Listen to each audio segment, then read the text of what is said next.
Planning and Zoning Commission meeting. Please stand for the Pledge of Allegiance.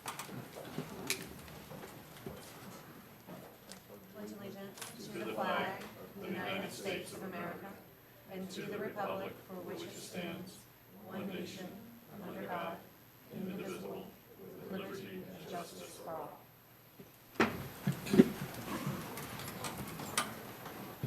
My name is Carissa Lawhon. I'm the Vice Chair of the P&Z Commission. The Chairman, Richard German, is not going to be with us tonight, so I'll be acting as the chairperson. This board is a 7-member board appointed by the Board of County Commissioners. There are 5 members physically present tonight, and I'll introduce them. Myself, Carissa Lawhon, Commissioner Stephen Smith, Commissioner Walter Grundorf, Commissioner Kim Fogel, and Commissioner Bob Turnage. Staff present tonight include Mary Moskowitz, Planning and Development Manager, Paul Chipak, Deputy County Attorney, Bill White, Public Works Professional Engineer, Jeff Hopper, Principal Planner, Joy Giles, I'm sorry, Joy, Senior Planner, Tammy Brushwood, Clerk to the P&Z Board. Tonight's meeting will be conducted as our first hybrid in-person and virtual Zoom meeting. If you are here in person and would like to make a public comment, please make sure to fill out a comment card located in the lobby. Give it to the clerk, and she will give it to me so that you can speak. If you're participating via Zoom and would like to make a comment, please use the raise hand feature or press 9 on your phone when prompted. There will be 3 items that will be heard tonight by this board. Staff will introduce each item. The applicant will present the item. Audience participation occurs with those in support to be heard first, followed by those in opposition. The applicant will be given a chance for rebuttal if needed. Audience speakers should restrict their comments to pertinent information regarding the item being heard. Audience members will have 3 minutes to speak. Those members representing an official group or HOA will have 6 minutes to speak. During the public comment period, we'll start with comments from this audience in person, followed by our virtual audience participants. Speakers should begin speaking at the podium clearly and provide their name and address for the record. The board may ask questions of the speaker. After all speakers have been heard, public comment will be closed. Any items shown, such as videos, presentations, pictures, or maps, must be left with the clerk for the public record. The chairman will ask for a motion from the board. A motion will be made by a board member, followed by a second from another board member. Board discussion may ensue, concluding with a vote by the board. A roll call vote will be done for tonight's meeting. I will call the question. Make a motion. Second. Motion and a second. All in favor? Aye. All opposed? Okay, Seeing none, motion passes. Go to approval of the minutes. Make a Everyone read motion them. To approve the September 2nd, 2020 minutes. Okay, I'll make a second. motion and a second. All in favor? Aye. All opposed? Motion carries. We'll start with the first item. This is an item that was continued from the September 2nd meeting. It's the Hidden Oaks Subdivision PD rezone, to be presented by Joy.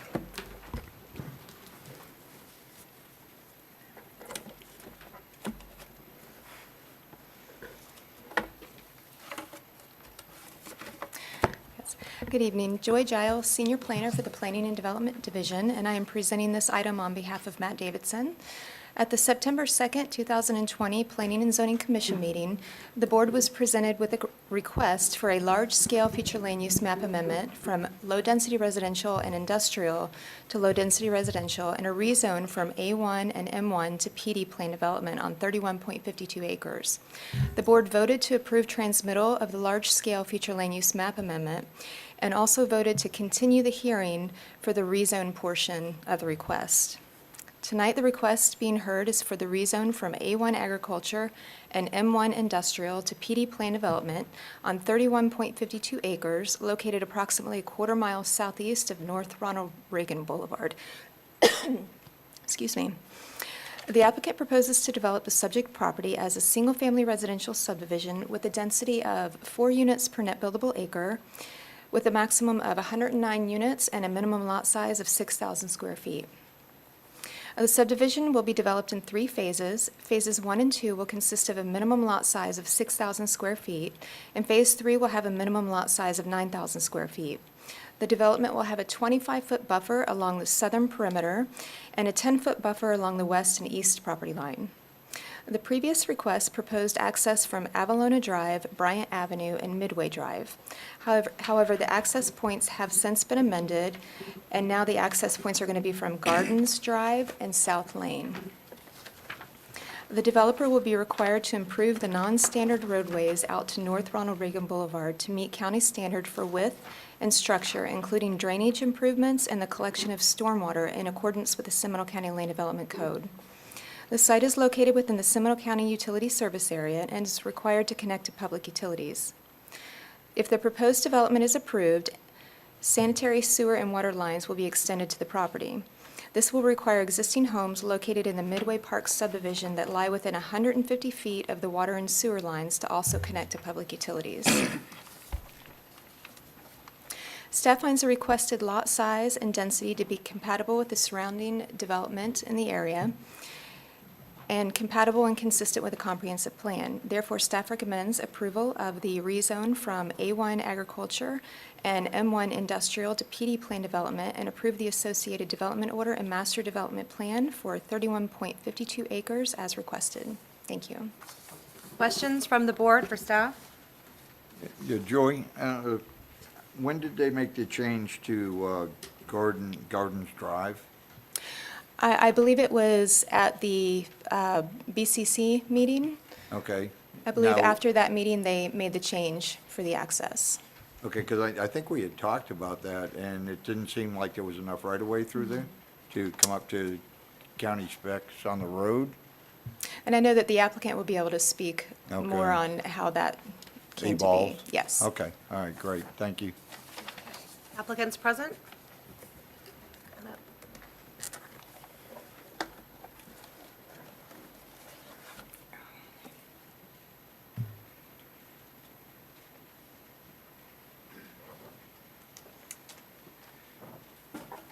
Good evening. My name is Tom Daly with Daly Design Group, 913 North Pennsylvania Avenue, Winter Park, Florida, here on behalf of the property owners. I have a PowerPoint. Mary, did, Yeah, the PowerPoint's loaded on the computer. yeah, Thank you for your patience as we work through no this. problem. I'm looking at that going, that ain't it. I introduced everything in color, you know?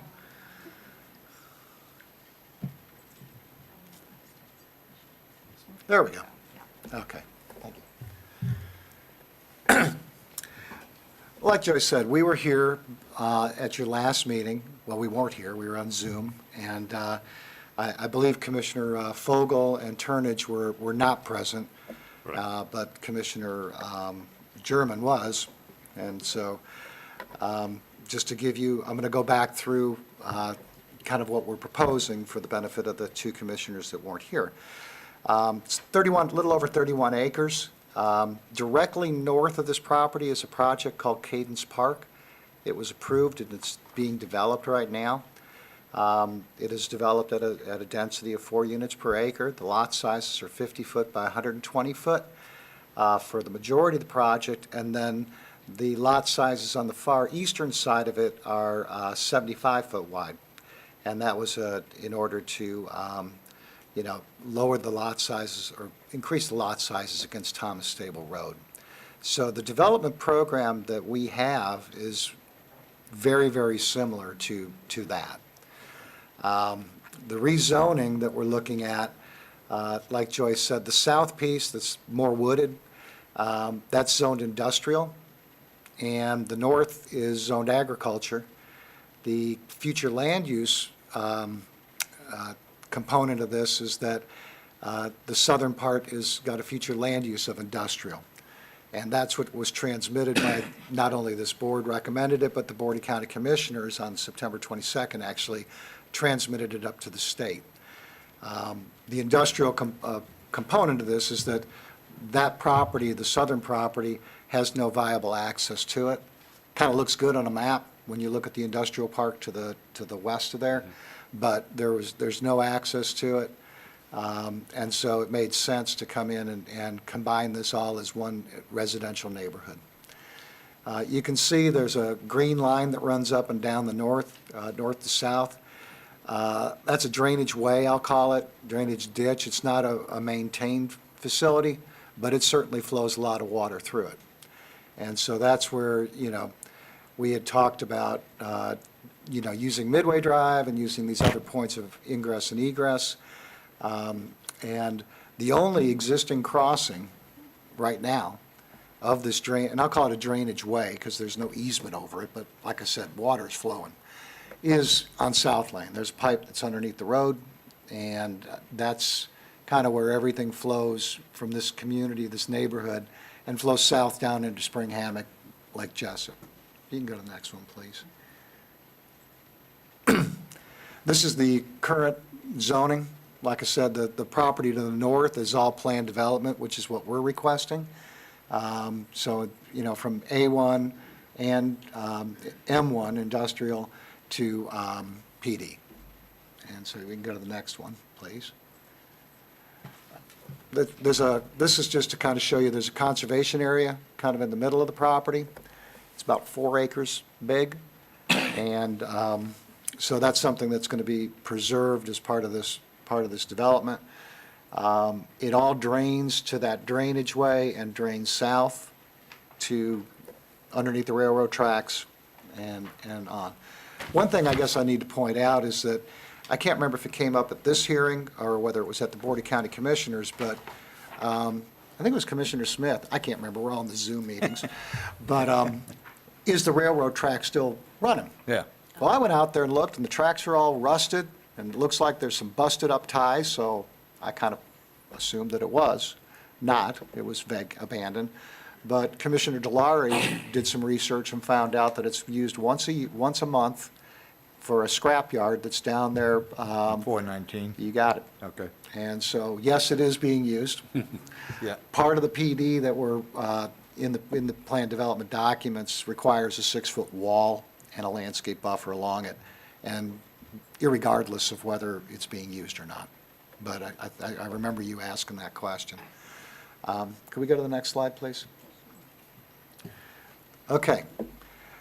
Here's how it all evolved. The last hearing that we were at, Commissioner German was very interested in why we were using a corridor that's directly north of what you're looking at right here. It's Midway Drive, and then it turned north up a road called Bryant, and then to the west, to the left of that drawing on Avalona. We had a lot of discussions with the Public Works Department, all the way back from January, pre-COVID, about, studying right-of-way maps, studying what we could do. None of these roads within this community are county standard. In fact, this was all platted in 1926, and over time, county probably just put asphalt on top of dirt roads, and that's where it stands. The Midway corridor, which is the next one up from the highlighted one, doesn't have a crossing over the ditch, doesn't really have a cul-de-sac. It just kind of ends. And so when we went, we went out and we actually surveyed the Midway corridor. We, looked hard at it. And physically, it can be done, okay? Can't have stormwater ponds, it can't have things, but there's certain tools that you can use to at least try to treat some of the water coming in. So we realized it was a possibility, and then we had the meeting with the Board of County Commissioners, which was good in a sense because it was just the transmittal hearing, but it actually gave the opportunity for us to listen to their thoughts. And the direction we got was that, you really need to consider this South Lane access. Now, South Lane is a 30-foot right-of-way, public right-of-way. Gardens is a 50-foot right-of-way. So the question always became, what can you do in a 30-foot right-of-way? Can you build a county road in a 30-foot right-of-way? And in fact, I think it was Commissioner Carey that asked Public Works, are there other 30-foot right-of-way roads in this, in county that people are using? The answer is yes. But, so that prompted us, if you can go to the next slide, please. This is just some road sections that we've included. We had our civil engineer prepare them. They're part of the development agreement or development order. You can fit a road in a 30-foot right-of-way. You can't put sidewalks in. The community, when they got up at the Board of County Commissioners, didn't want sidewalks, didn't want us to cut through their neighborhood. And so, you know, the only difference is the provision of having a sidewalk from this community to Ronald Reagan. And there's no walkable shopping within the area, okay? So this is what we're proposing. Now, we could still, if this board and the Board of County Commissioners said, you know, you got to do it on a 50-foot right-of-way, then our legal access is Midway. This is our preferred. If you can go to the next slide, please. We were asked to find a community or find examples, and it wasn't too hard to find a project that was accessed off a 30-foot right-of-way. Astor Farms. If all of you are familiar off Orange Boulevard, north of 46, 30-foot right-of-way, 275 lots. And so, if you can go to the next slide, that's what it looks like. No sidewalk, but it can be done. Now, they put fencing in. They probably got an agreement from the adjacent landowners to do that. But it's there, and it's a quarter-mile long. We're talking about, you know, 600 feet long of South Lane. And this was just one example, but it was a pretty easy one to find. And so I don't think we're breaking the mold by asking to use a 30-foot right-of-way for 600 and some odd feet so that we can avoid a lot of the consternation of cutting through an existing neighborhood. And, you know, so anyway, if you can go to the next slide, please. And then this is our site plan. I mean, nothing fancy about it. You can see that it's pretty much a you know, single entrance. The area on the right-hand side with the green lots, that's the third phase. Actually, the red line goes all the way down there. And what's contained in your staff report, I just wanted to clarify, and contained in the documents and development order, is that all the lots fronting along that eastern side would be the larger lots, not all of Phase 3.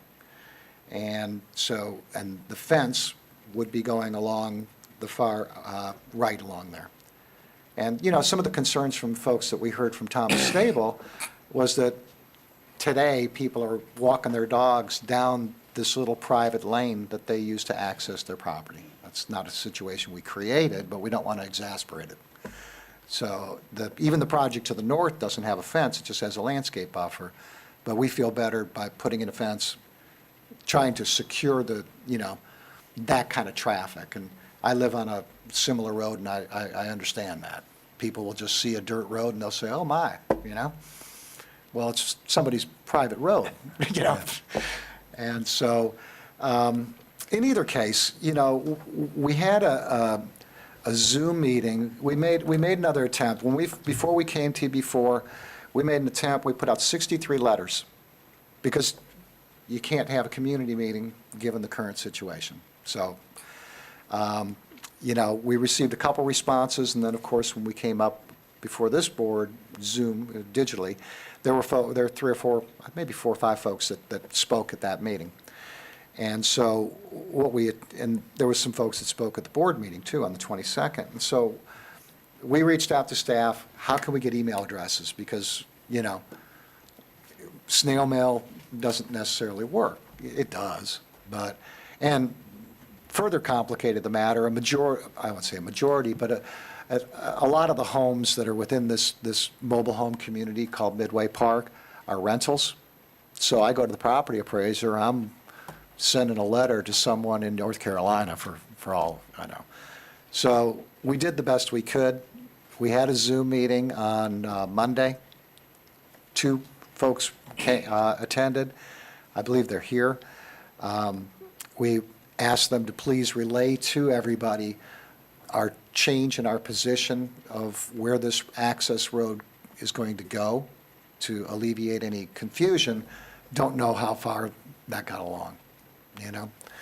So in either case, you know, from a pure zoning standpoint, I think we're very compatible with we're exactly compatible with what's going on up north, which has been approved and is under construction. The only thing that seems to have been an issue with this has been access and then utilities. Utilities was discussed at length, you know. Does the county have policies that say if you run a water line in front of somebody's house, do they have to connect? That's not our decision. That's a county policy decision. We are more than willing to go ahead and put sewer, you know, water connections, and sewer would not be because it's a pressurized line to get out to Ronald Reagan. But I think, you know, that the county, I came away feeling that the county had latitude in enforcing policies of connections. But I can't really speak to that. Again, you know, if it makes sense that a mobile home area has fire hydrants. Now, that's just public safety. There'll be fire hydrants along our corridor, but, you know, if the county wanted to continue forward and bring some fire hydrants back up into there, because this is all mobile homes. There's a couple single family, but they're all mobile homes in there. That's the county's choice.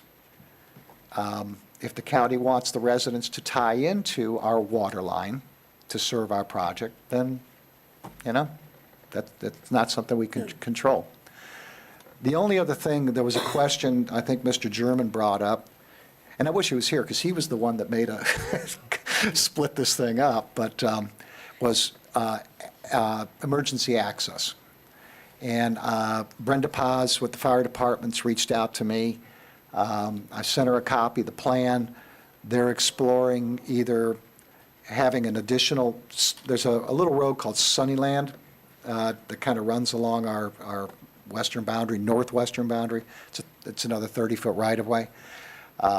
So the county is considering whether they want, the county fire department is considering whether they would like to have an emergency access as a secondary, or whether they want our entrance to be enhanced well enough to where, you know, they can get in and out.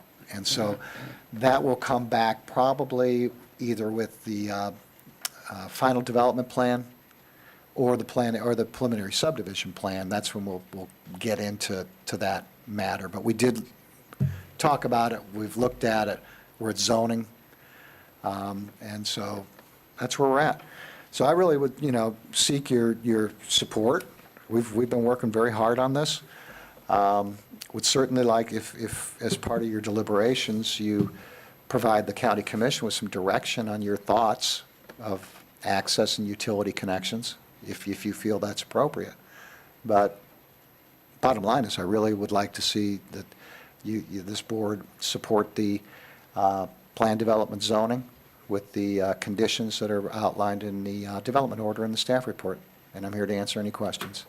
Okay, questions from the board for the applicant? I just want to point out to let the P and Z know, we do have I'll take my mask off here. We do have representatives from the Utilities Department available on the Zoom call if you have any questions about that.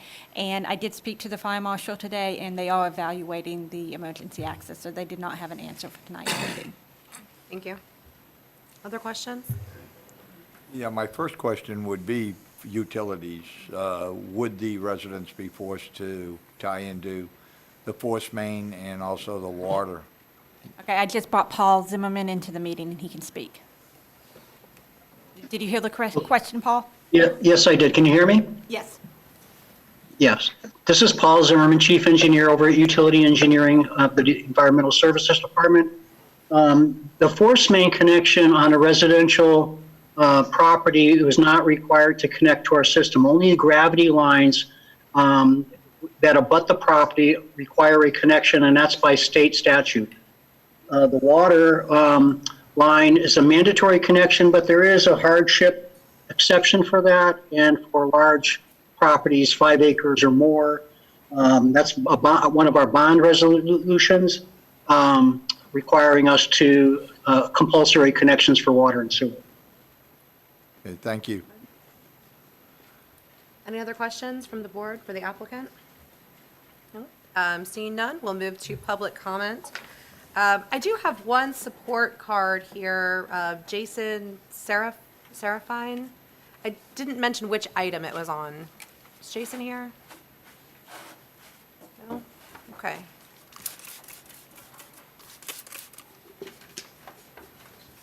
In that case, first up, we have Cindy Holler.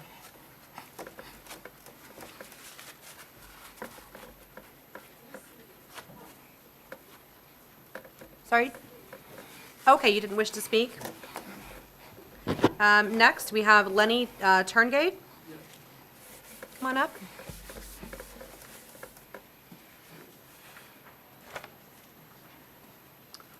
Hello, good evening. I'm Lenny Tungate of Sanford, 2840 Midway Drive. And I am opposing of the cut-through. I live at the end of Midway. And we do not need any traffic coming through all the time. School buses or trash trucks or just coming through and other vehicles. And we like our privacy. And I've noticed, like other neighborhoods off around Reagan, the new one, Reagan Point, does not have just a one-way out. They're just all brick wall.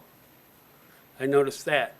And so my opposes, I do not want, and neither do the neighbors. And I'm here representing my landlord, too. And he also says no on the cut-through. And we have well, and I do not want to be connected into the water either. Okay, thank you very much. Uh-huh. Next, we have Paul Ndobo.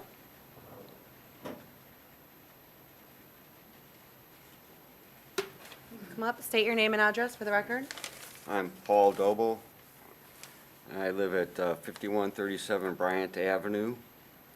Let's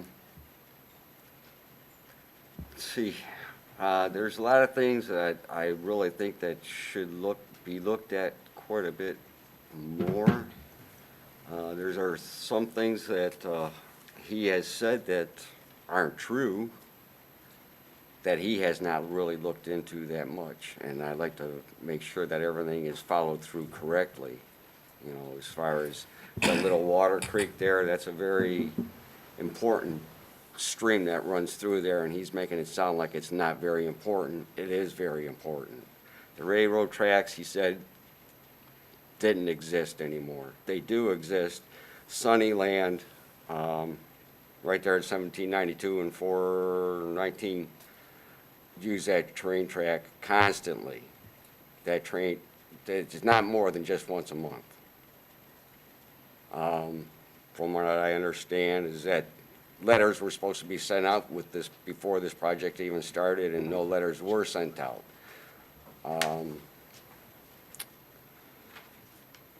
I just want to make sure everything's followed through correctly and that there are no mistakes, and that I don't want to see him sneaking something past everybody and then finding out later that there was a mistake being made. Now, as far as the water lines and everything, I'm sure there are some people that would love to have water, but what the water bill is. The last meeting, the water bill was said to be $24 a month, which I really find hard to believe. And as far as hooking up to it, like you said, there are a lot of mobile homes there. You hook up a water line to a mobile home that has old water lines, what's going to happen? And who's going to repair the water lines to all these mobile homes if there is a problem?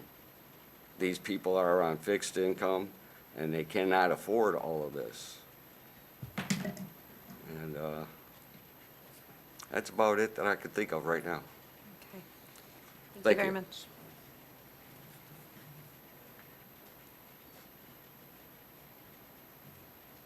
Okay, that will close public comment on this item. The applicant like to rebut? Or was there anyone else who wanted to speak for or against this item? Okay, I don't have any other cards, so go ahead, come up, state your name and address for the record. 5170 Sunnyside. I bought this property in 2006, and the mobile home it was there, it caught on fire. There was no fire hydrants there. And so I put a new home there, and now we don't have, there's no fire hydrant in case of a fire. I'm a plumber myself, and I put 2 water pumps when I bought that property, and they were stolen. And talking about spending, I spent in the water system about $4,000, and they got stolen, you know. And finally, I got my mother living there. I had the property in the market for a year, and it was a big struggling mess and a lot of money investment. So I'm looking for the project to go forward, and the value of the property goes up. And I have a mobile home next to me right now who is abandoned and is in really bad condition. And so hopefully with this, the property will increase and will look better, and the value of the property will go up. Hey, sir, would you get together with staff to fill out the Yes. Okay, was there someone else from the audience? Sir, go ahead and come up, state your name and address for the record.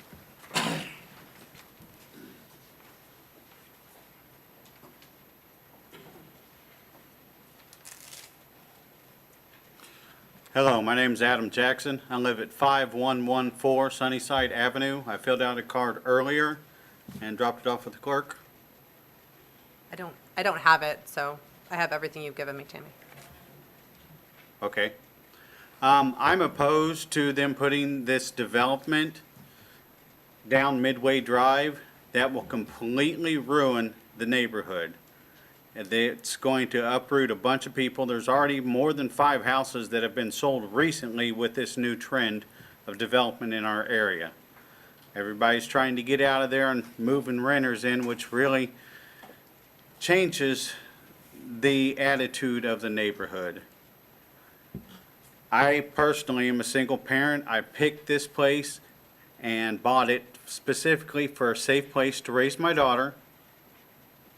And if they bring all that traffic down Midway Drive, it's no longer going to be safe. If they put it down South Drive, it will make it less of an impact for the neighbors in the surrounding area. I know the county has the leeway to pass that. The county makes the rules, they can add amendments. As far as the city water goes, I want nothing to do with that. I don't think that it's right to force people to pay a connection fee. I think that's completely un-American to make people buy things they don't want. I want them to have the option. Absolutely, everybody should have a choice.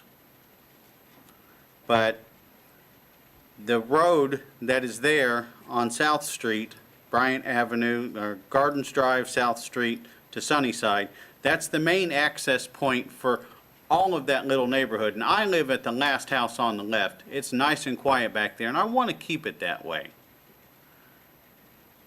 That's all I have to say. Okay. Is there anyone else who would like to speak in favor or in opposition to this item? I'd like to point out that there's nobody in the Zoom meeting that has indicated they want to speak. Okay.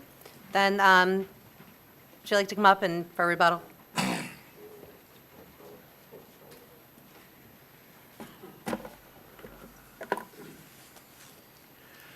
It's not really a rebuttal. I just want to apologize to Mr. Dobo if I made any misstatements or anything like that. If that's a spring-fed area, then it's even more important. There's more water in there, and so it's obvious why they have some flooding when they have some real rains. I haven't studied that. The railroad tracks, I mean, I'm not an expert. I just walked out there and looked. You know, usually but I'm not disputing anything that he said. Relative to notifications and all that, like I said, we got a list from the county. We created our own list. This was back before your hearing in early September. We mailed out, said here if you want to contact, gave Mary's, Rebecca's, my email information. We did everything we could under these unique circumstances, you know, with not being able to just rent the church, put the notices out and and do that. And it makes it difficult, but we certainly tried as much as we could to do that. And there's no smoke and mirrors here. That's why we have a development order. That's why we have a PD. That's why we have this being just the first step in a step of 3 or 4 more processes. So it's not our intent to try to smoke and mirror anybody in the community. And I apologize to Mr. Dobo if he feels that way, or if I made any statements that he felt was incorrect. And with that, I'm here to answer any final questions that the board may have. Commissioner, I'd like to get clarification, if I could, on the water hookup. Would it be strictly the folks that actually face South Lane and Garden Drive? It wouldn't extend into Midway Drive or the other residences, the requirement to hook up to the county water? My and I brought Paul back in the meeting. My understanding is that they will be bringing the utilities down South Drive and providing the hookups there. So if that is available, there is no proposal right now to bring water down Midway Drive. Okay, so that would ease your concern as far as having to hook up. That's what I'm trying to get at, is Correct. would the rest of the people have to hook up to the county water supply, or just the people that front on the easement? It would be the people within the connection Okay, area. all right. I also like to point out about the questions you've been bringing up about the hydrants. The hydrants, we would probably have this development install the hydrants along Garden and South during their construction. We would pay for that. We have what we call an Exhibit G that we would pay them money to install. So they at least have fire hydrants along that alignment. Okay. And if you got the sidewalks waived, I guess, Paul, would that sidewalk money go into the sidewalk fund that we established? Yes. Okay, good. I just wanted to make sure. Okay, any other board discussion, questions, motion? Do we know how many homes would be impacted? There's a lot of overgrowth. I'm having trouble. Based on the property appraiser's records, it appears that there would be 18 homes. 18 homes that would have to hook up to water. I'm not sure if that's correct. Well, that's my question. Tom, you had the Exhibit B that showed those homes at Front, South, and Garden, and there would be those homes at Front, South, and Garden. Right. The confusing part, go to that, which I don't know, One. if you went forward, please. The other forward. 2 more forward. Next one. There you go. Yeah, I mean, the confusing part is that this was all platted as 25-foot wide lots. So if you look at the tax maps, it just looks, there's lines all over the place. Ownership is kind of what's being shown here. So, you don't just own one 25-foot lot. You might own 3, you might own 4. So the rectangles are where the folks live, or where we could tell that there was a little orange square on the property appraiser's map, okay? And so and it would just be the ones along that orange corridor that they're talking about. Okay, other board discussion? Commissioners, this is Rebecca Hammock, Development Services Director. I just wanted to reiterate one thing that Paul Zimmerman had mentioned, if that's okay. Yes. So Paul did mention that there's language within the bond covenants that does allow the county to waive the connection requirement if there's a hardship on the part of the property owner. So there could be certain instances where property owners are not required to connect if it's found that there is a hardship. We would just have to get probably clarification from the county attorney's office on when that would apply. Thank you, Rebecca. So, because there's quite a few things that were brought up, so I just want to make sure that I'm understanding what's under consideration here. The first thing is Midway, right? And that doesn't seem to be an issue anymore because they're going to go south and Garden. So that was one of the big issues, and I understand that people don't want them coming through their neighborhood.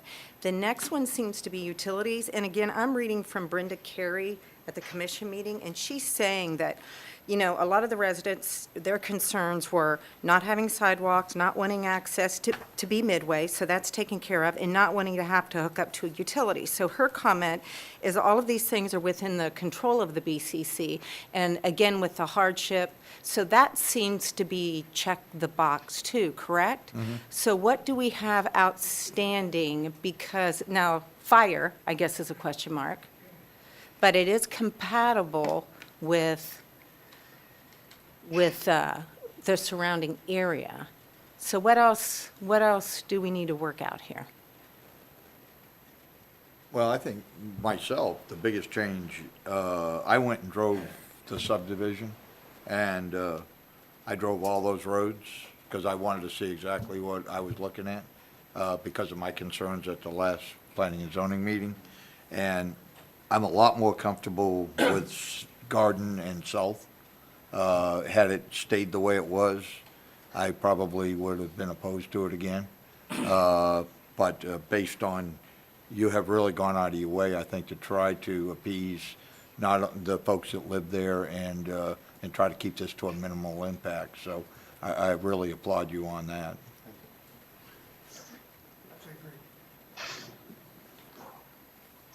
I'm Sounded good. like you were about to make a motion. Actually, I was, if I could find my place. This is too thick a file. It is. I would like to make a motion to recommend to the Board of County Commissioners adopt the ordinance enacting a rezone from A1 agriculture and M1 industrial to PD plan development and approve the associated development order and master development plan for approximately 31.52 acres located approximately 1,000 feet southeast of North Ronald Reagan Boulevard. I'll second. Okay, good. So we have a motion and we have a second. Going to call the vote. Commissioner Stephen Smith, Yes, how do you vote? yes. Commissioner Walter Grundorf, Yes. Commissioner Kim Vogel, Aye. Commissioner Bob Turnage, Yes. okay, and myself, I'm in favor. Aye. Okay, so the motion passes. On to the next item, item number 2.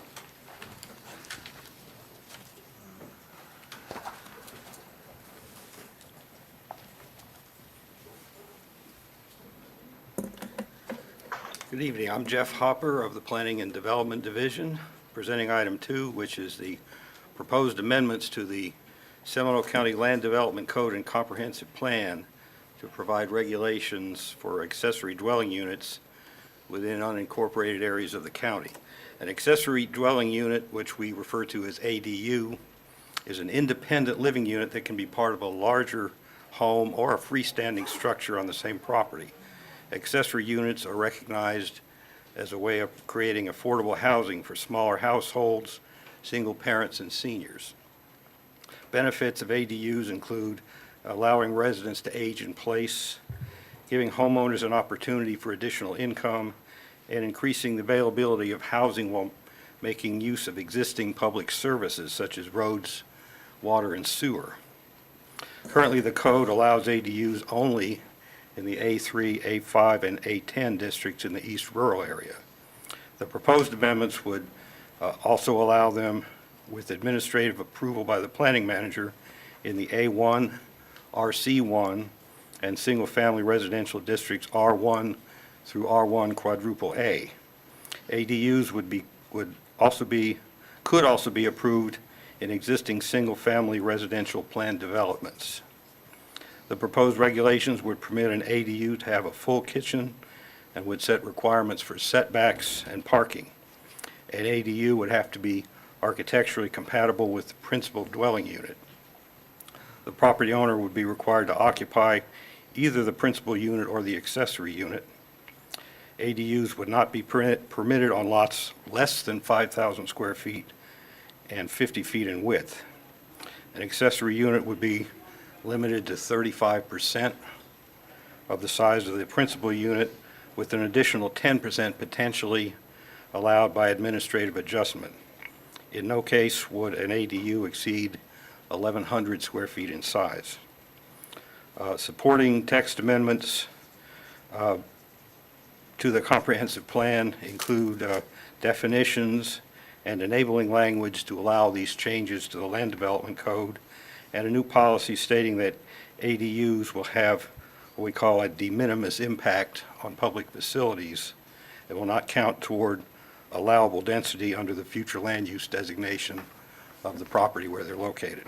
Staff recommends approval of the proposed amendments to the Land Development Code and Comprehensive Plan to permit accessory units in the county's urban area. So I'll be happy to answer any questions. Questions from the board for staff? Yeah, I have a question. In the history of this, and correct me if I'm wrong, but this was originally set up more for a mother-in-law type thing, or your aging parents to be able to live on property? It's a common idea across the country, and if you had worked very long in a zoning office, you would hear many, many requests for something like a mother-in-law suite or a place for my kids to live.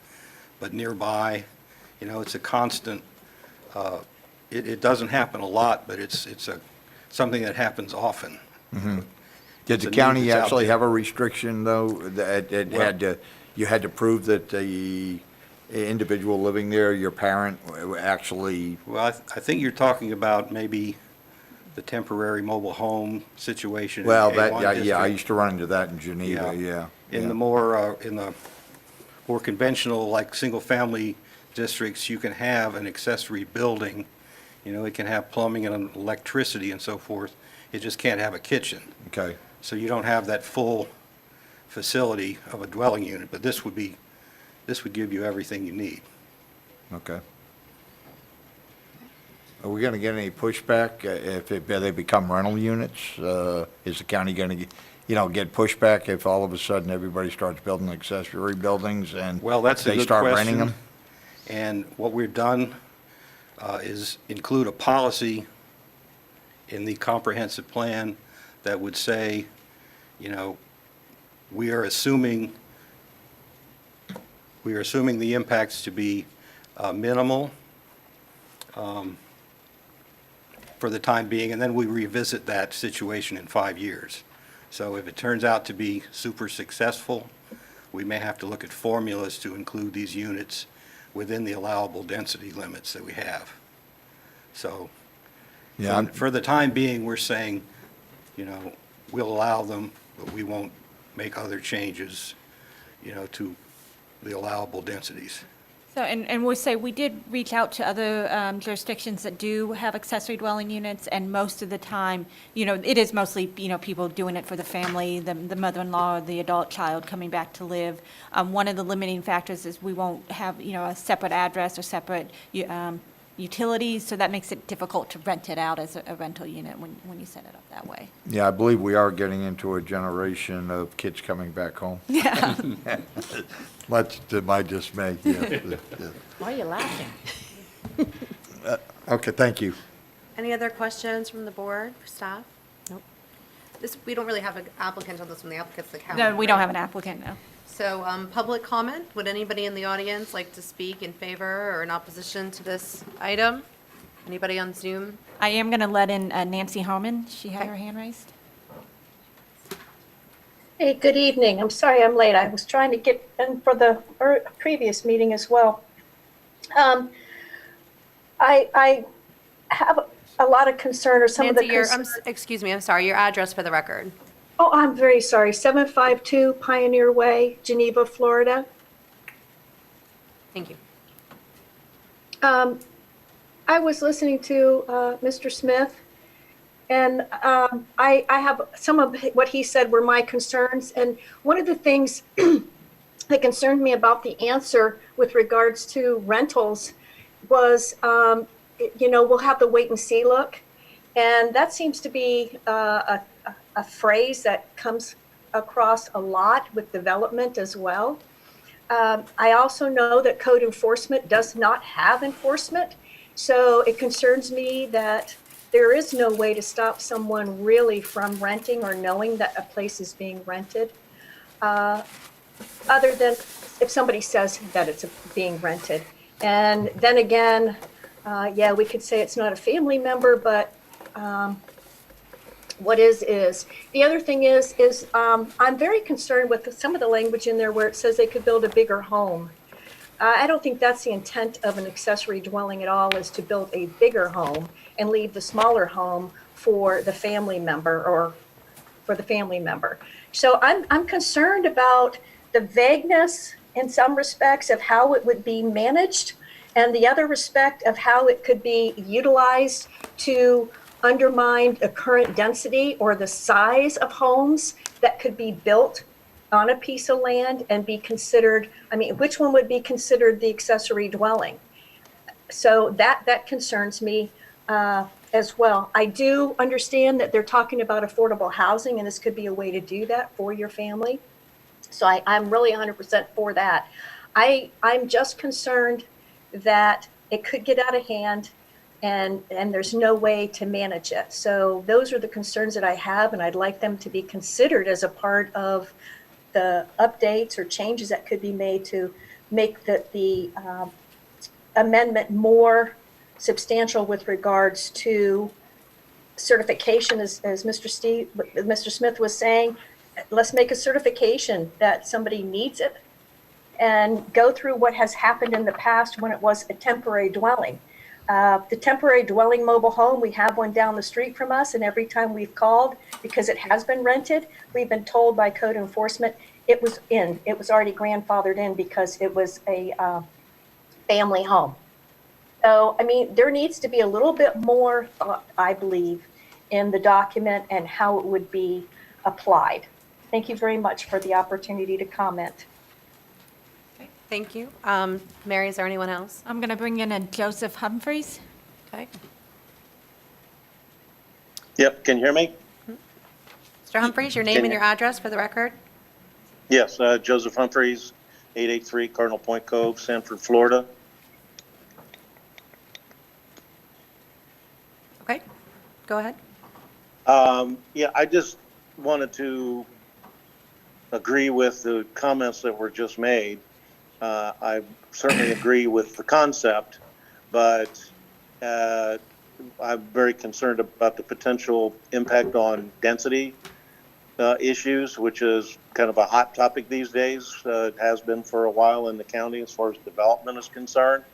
So, like I said, I don't oppose the concept, but I'm concerned that, again, it's the, as the old adage goes, you can have a great intent and end up paying the price for it later.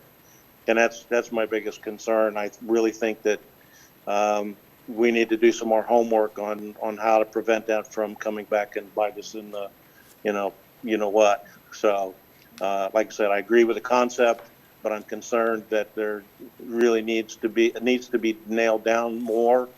And I certainly have had similar experiences with code enforcement. So, we can enact all the rules and regulations that we want, but if they don't get enforced, then we haven't accomplished anything. Those are my comments. Thank you. And then I have the director, Rebecca Hammack, is also available to answer any questions that you may have as well. Excellent. Good evening, Commissioners. I just wanted to address some of the questions that came up from the public. I did want to point out, again, it's Rebecca Hammack, Development Services Director. I did want to point out that regardless of whether somebody uses an existing home and then builds a new home and switches the designation, an accessory dwelling unit is still limited to 1,000 square feet based on the proposed ordinance. So it's not as if somebody could, change the designation of their existing, 2,000 square foot home to an accessory dwelling unit, because there still will be the limit of the 1,000 square foot. So that would really only come into play with a very small existing primary structure. And then also in terms of, with regard to the concern on the rentals, there is a provision in the proposed ordinance that requires that the owner of the property live in one of the units. So the owner of the property will either have to live in the primary structure or in the accessory dwelling unit. And with that, we believe that would help to mitigate any issues with rentals. And I'd be happy to answer any other questions that you have. Okay, any other board questions or discussion? No? Motion?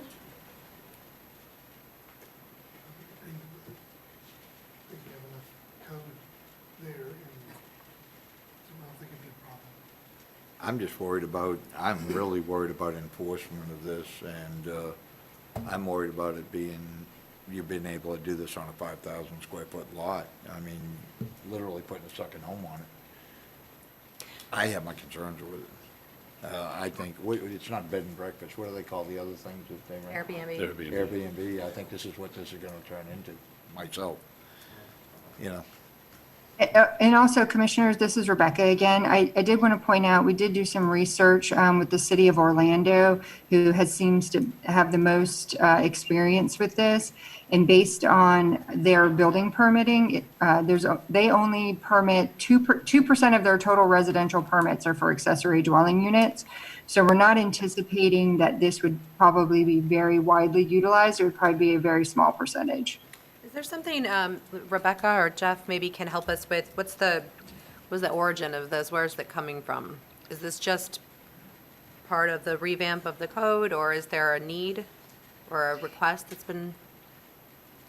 So this was part of the affordable housing or attainable housing initiative that the county's doing, and one of the policies within the strategic plan is to adopt other forms of housing that can help to meet the affordable housing need. However, attainable or accessory dwelling units aren't only for affordable housing. It helps address that need, but it can also be, for additional income, or it can be for aging in place, or, where a family member can live close by to help an elderly parent, that type of thing. So it's something that had been discussed with the Board of County Commissioners at previous work sessions. Okay. Any other board questions or discussion? When you talk about Airbnb, didn't we have this conversation a while back? Yeah, we did. That there are very few Airbnbs in Seminole County. It's almost all for the entire home. Yeah. Rebecca, I have a question for you. So when you drafted this ordinance, because there have been a few complaints about the lack of depth in it, does this mimic, because I know there's other counties that do this very well in the surrounding area, did you look at their ordinances, and do they have the same kind of parameters you do? Yes, Okay. we looked at other ordinances for comparison, and definitely mirrored ours with other ordinances within Florida. Thank you. I mean, the other thing, I know I've heard you discuss the Airbnb and vacation rentals. These would not, I believe we did include, and Jeff, correct me if I'm wrong, we did include language in there that these could not be considered as vacation rentals. This would be for long-term rental for 30 days or more, and the vacation minimum rentals are rental period is defined as 30 30 days. days, or less than 30 days. Okay. Oh, okay. Yeah, that helps. Okay, that helps a little bit, yeah. See, I don't have a problem with this. No, but- I don't either. Yeah. Sounds So like you wanna Jeff, make a that's motion? correct, right? We did include that language. I apologize, I couldn't hear you. Yes, we did.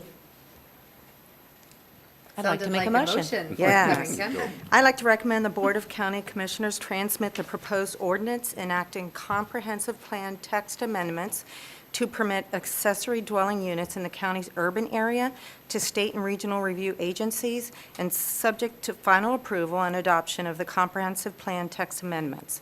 Adopt the associated ordinance enacting corresponding revisions to the Land Development Code. I'll second. Okay, we have a motion and a second. Call the votes. Commissioner Smith? Yes. Commissioner Grundorf? Aye. Commissioner Fogel? Yes. Commissioner Turnage? Yes. And I'm voting yes as well. Okay, so the motion carries unanimously.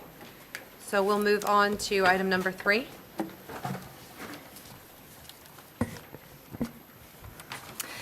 Yes, item number 3 is the Bartram's Landing at St. John's, small-scale future land use map amendment and rezone to PD. The request is for a small-scale future land use map amendment from suburban estates to plan development, and a rezone from A1 agriculture to PD plan development on 8.85 acres located on the north side of Orange Boulevard, west of Monroe Road. The applicant proposes to develop a single-family residential subdivision with a density of 3.75 units per net buildable acre for a maximum of 31 lots with a minimum lot size of 6,000 square feet. A 10-foot buffer is proposed along the south, east, and west perimeter, and a 15-foot buffer is proposed along the north perimeter adjacent to the existing single-family residence. The site will be accessed from North Oregon Street, which is classified as a local road. The developer will be required to dedicate 20 feet of right-of-way along North Oregon Street to improve the road to county standards for width, pavement, and sidewalk.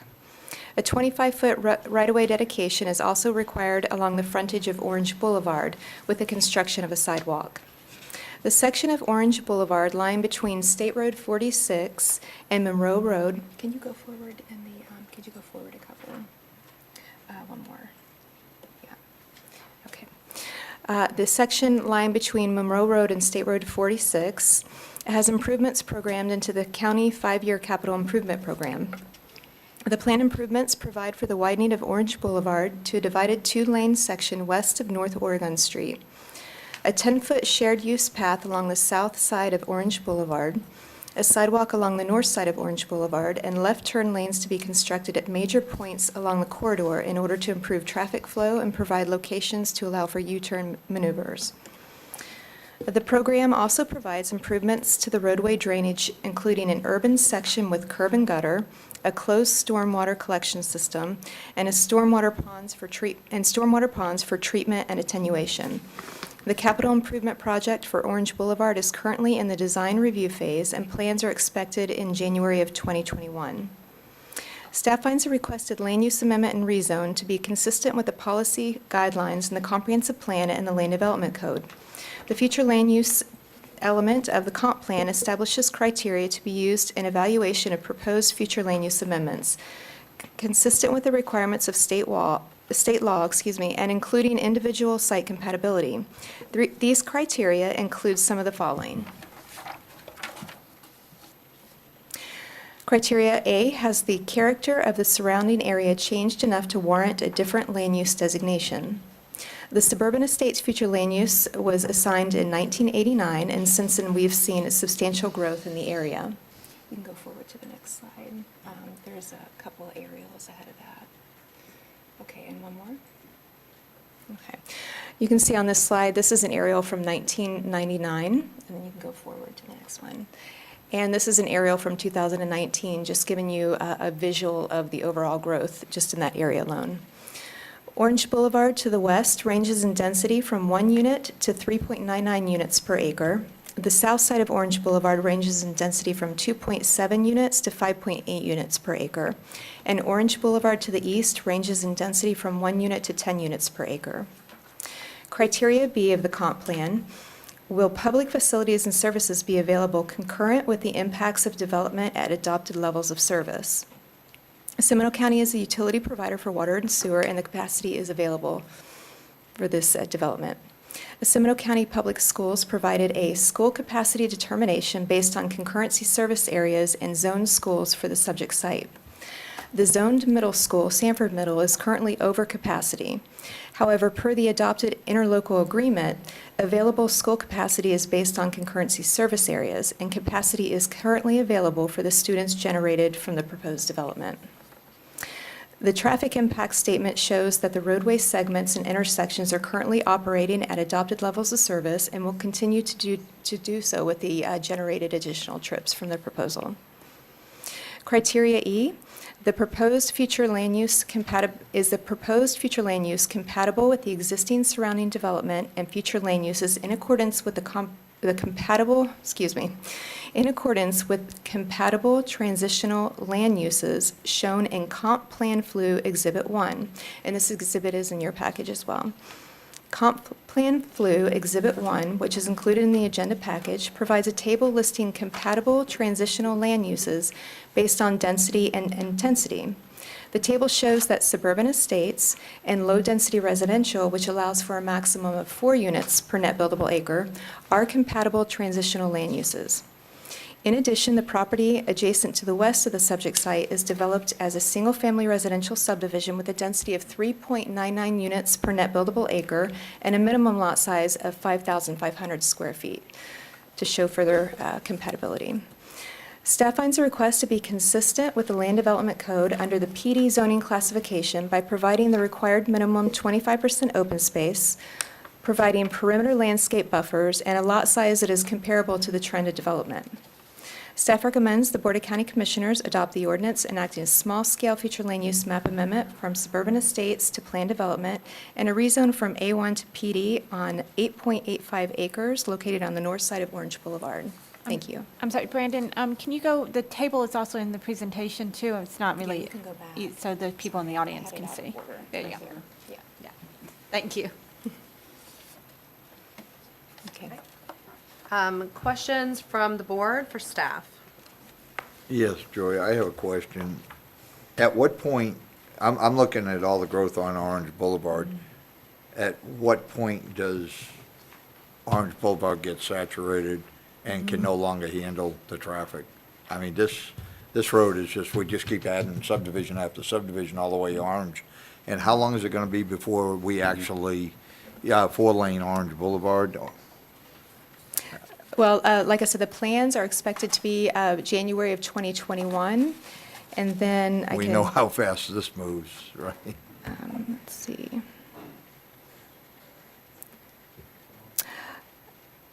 Contract award and start of construction of the project is expected to occur in early 2022. Okay. And is that going to be all the way from 46 to Lake Monroe Road? Is that correct? Yes, that is correct. Okay, so it's going to be all the way? That's And it's going to be 4-lane? There's going to be, and you might be able to, there's going to be 2 lanes with a division in the middle, and then some areas, there are going to be 3 lanes with turn lanes. Okay. And it's also going to be widened for sidewalk and bike path. And they're not going to 4-lane that road? That's correct. Wow, okay, thank you. Questions of staff? Is the applicant present?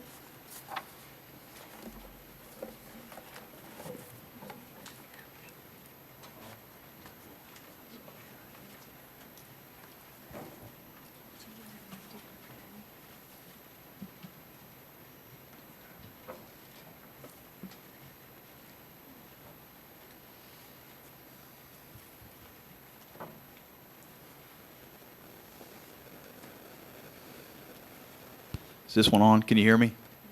Okay. Good evening. Boy, I'm looking through so many things here. I can't see you guys. This is a good thing, huh? My name is Charlie Madden. I'm with Madden, Moorhead and Stokes, and we are representing the contract purchaser, MI Homes. Dave Brown with MI Homes is in the audience here today. What I have here is I just wanted to get this as part of the public record.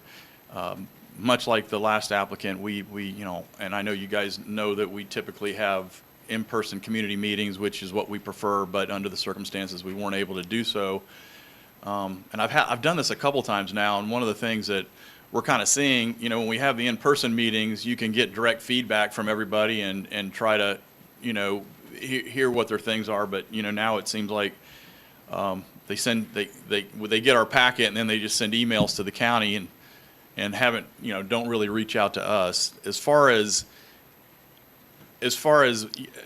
the mailing list, we actually, the same exact mailing list that you all send out for this meeting and for the BCC meetings, we get that exact mailing list from the county, and that's who we send out this information. So we sent out an information packet, which this explains kind of what Joy just went over, what our application was all about. And then I'm going to show you what else we sent the neighbors so that, I get that in the public record. I don't think it's in your packet, but we did send out to everyone a concept. We sent this out to the neighbors so that they could see. And I don't know if that's in your packet or not. I think we did forward our notice that went out to the community. We also copied the county, but I don't know if it got in your packet or not. I'm going to obviously leave this for the county, but this is the layout of what went to the neighbors. Obviously, you can't have an additional entrance onto Orange because of the proximity of the entrance here and also to Oregon Avenue heading to the south. So our entrance, the only place we can have an entrance to service this property is off of North Oregon, and we put it back far enough to make sure we had, proper stacking and so forth. The other thing that we're doing is that North Oregon Avenue here is only a 30-foot right-of-way, so we have volunteered to donate a 20-foot strip of land to the county here to make it a full 50-foot right-of-way. And then in conjunction with the improvements that are slated to be made to Orange Avenue, the county asked us to dedicate 25-foot of additional right-of-way along Orange Avenue, which we are doing. And by the way, you were asking about saturating Orange Avenue. Orange Avenue right now is operating at a level of service A, which is the best rating that you can get for a roadway. And I know that people tend to scoff at the ratings and so forth. I don't make those. I don't determine that. That's published data that the county puts out, and it'll continue to operate that way after we add if we add the 31 lots. We are, as we said, we are matching Lansdowne is here, which was also an MI subdivision. There's an existing fence. There's an existing PVC fence that they put along this property line.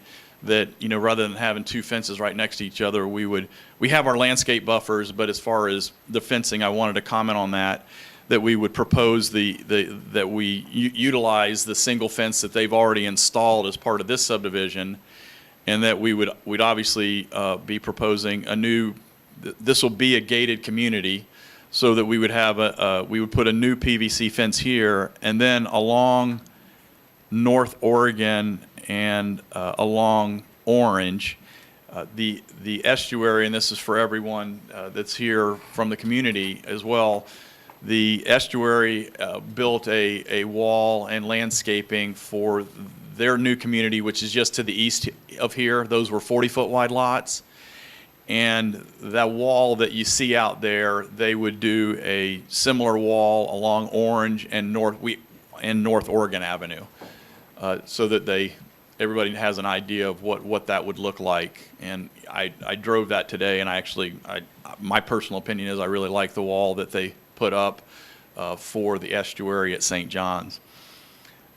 The next thing that this didn't go out to the neighbors. This is absolutely in your packet, and it's probably the most critical thing. It was the most critical element of us reviewing what an appropriate zoning and land use would be for our project in dealing with all of the compatibility issues and transitions and things that we do when we request something like this from the county. And you can obviously, if you review this, now this is in your packet if you want to go to it. Mine's just a larger version of what's in your packet, but you can see here the subject property is here. We're proposing a density of 3.75 units an acre with a minimum lot size of 6,000 square feet. And Lansdowne is at 3.99, which is, of course, to the west of us. And they had a minimum lot size of 5,500. So our minimum lot size, our density is less, and our minimum lot size is larger. And then as you go to the east, you have some undeveloped properties here, and then there's some semi-truck trailers and stuff stored here. But Tesoro was our townhomes that are 10 units an acre, and then it's actually ended up being called the estuary at St. John's. In this location, that's the other MI community that's just new, that's right next to the KBC warehouses. This is industrial property. And then you can see that the density here was 4.66. So if you look at the densities around us, then our request seems to me to be a very reasonable one, considering the trend of development along there, which is why staff is supporting our request to be consistent with what has gone on out there. So with that, another thing is that at our existing on Orange today, there is an existing left turn lane that goes into North Oregon. We will be improving North Oregon to our entrance to county standards with curb and gutter and all that stuff. And so with that, I'll be glad to answer any questions that you all may have. Okay, questions from the board to the applicant? In that case, we'll open up the floor for public comment. Yeah, and I would just obviously like to respond after. Thank you.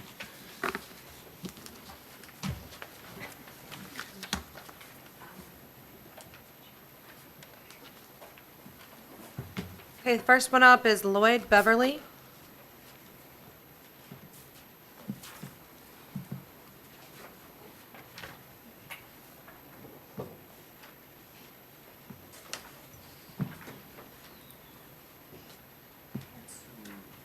Pictures, I didn't know if I was supposed to turn them in or put them on the screen. Sure, we can put them on the screen, yeah.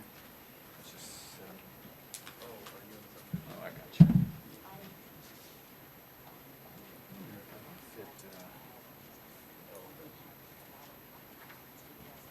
Slide it up a little bit. Gotcha. There you go.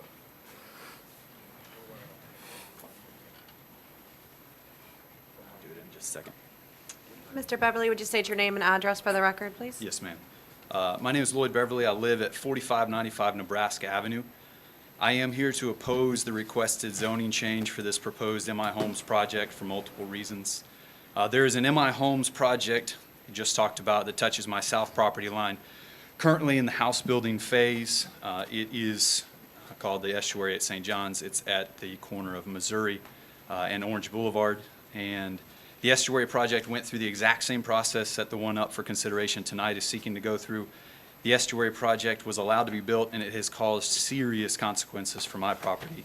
I have no privacy. My wife submitted some comments. She wasn't able to speak tonight, but I got no privacy after this. You can see this picture here is before the project started. This is currently just a few days ago, all the trees that were taken out.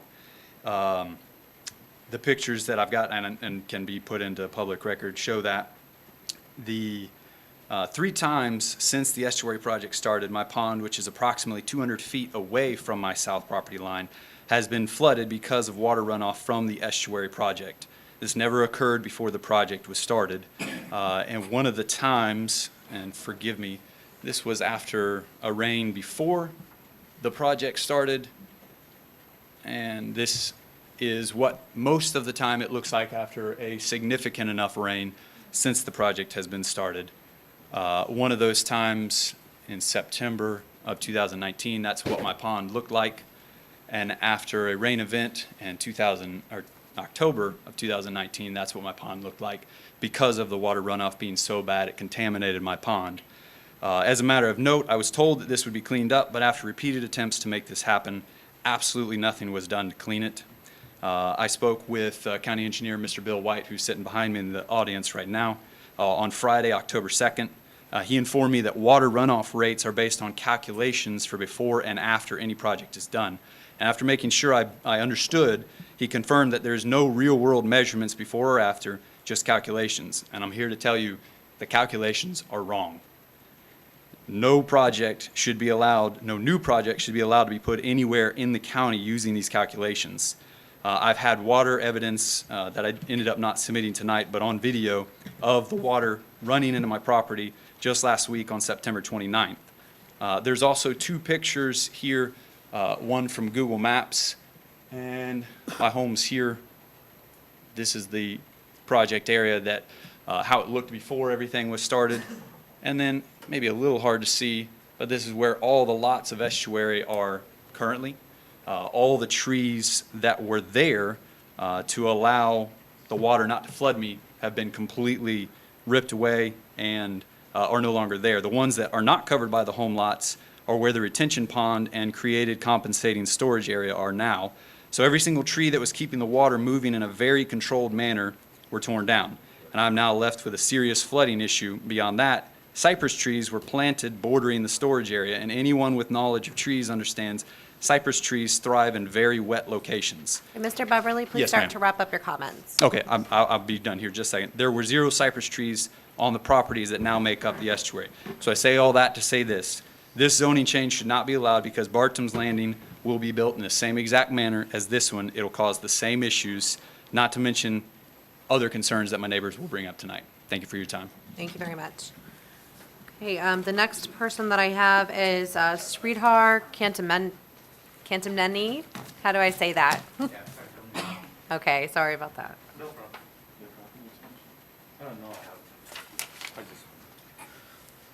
My name is Sridhar Kantamneni. I am at 4840 Ohio Avenue in Sanford. And thank you for giving the opportunity. I just wanted to oppose this construction for this subdivision. The main reason is we brought this property about 5 years back or 6 years back. Being the close proximity to all the shopping and everything, it is a perfect, quiet paradise place. And we enjoy it very well, and we wanted to live there, and that was the main reason we bought it.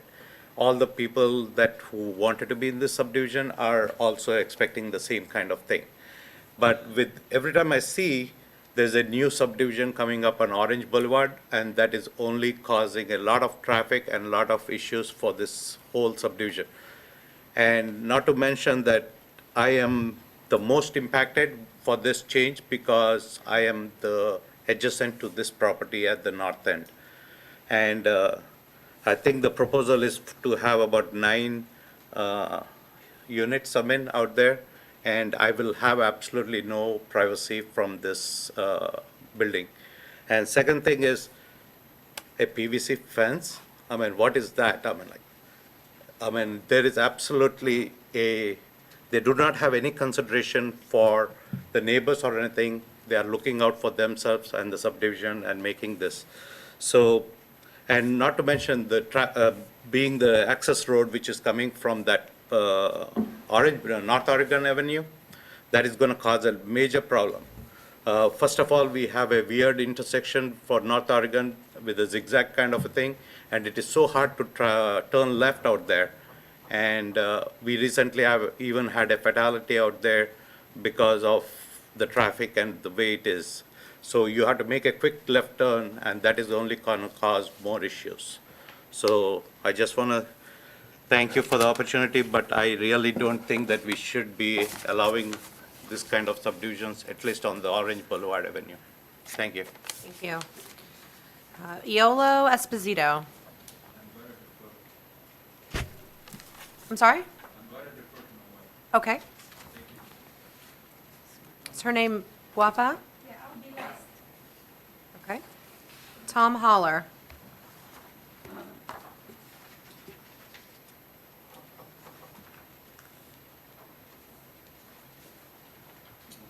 Mr. Holler, state your name and address for the record. Hi, my name is Tom Haller. I live at 1731 Beacon Drive and also own land on Nebraska Avenue in the farms. Let me get this here. Okay. Sanford Farms is a land north of Orange Boulevard. It backs up to Black Bear Wilderness area, and Black Bear is a wetland. Currently, it's closed to the public due to seasonal flooding, and this flooding is an annual occurrence. I own a lot on Nebraska Avenue, and this lot is right downstream. If you follow the natural gas pipeline, that goes right adjacent to their property. It'll go right through the corner of my property. So I own this lot on Nebraska. It backs up to the Black Bear Wilderness area, and currently the river has flooded through the Black Bear Wilderness area right up to my backyard. So if you look at the county map here, this is Orange Boulevard here, and the green is the Black Bear Preserve. And then if you look at the county, the FEMA flood map, you can see this is the flood map, and right now, all the red pretty much covers Black Bear Preserve, and right now that's where the flood is at, or that's where the water level is at. So this seasonally, it gets at least that high every year. So since the farms have been zoned ag in suburban estates, the bears and other wildlife have had room to move up into the farms and whenever Black Bear floods. The farms have always been a wildlife buffer zone for the seasonal flooding. If more land in the farms is converted to PDs, the bears and other wildlife would have no place to go when the river floods. So currently, there's two trends going on in the farms right now, two building trends. One is converting ag land into high-density development, which creates traffic problems, overcrowding our schools, disrupting the watershed, transforming the character of the area, and paving over the wildlife buffer. The other trend is building homes on existing large lots and not changing the zoning. A few examples within the last year are 1511 New York Avenue. This is on 3.65 acres. There are 3 houses that just went up on Michigan Avenue, one on 2.5 acres, 2.35 acres, 2.61 acres. Another property on 5382 Orange Boulevard on 1 acre, and then Miller Estates on Orange Boulevard, each on 1 acre lots. So obviously there's that trend, which is building nicer houses on bigger lots. So that shows that there's demand for that sort of thing, and it shows that the builders are also profiting from that. So please, for the sake of the existing residents and the wildlife of the preserve, let's stick with the large lot building trend and not change the zoning. The future land use in this area is suburban estates, and it's a future we can all live with. Thank you for your time. Thank you, sir. Elizabeth Haller.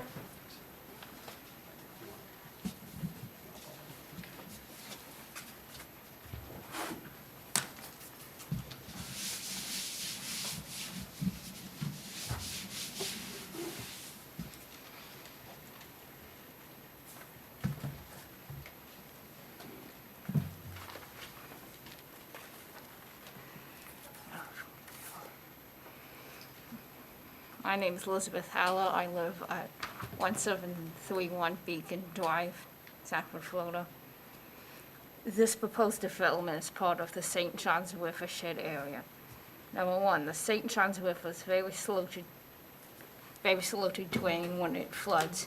It is 310 miles long from the headwaters to the ocean, and it only drops 37 feet.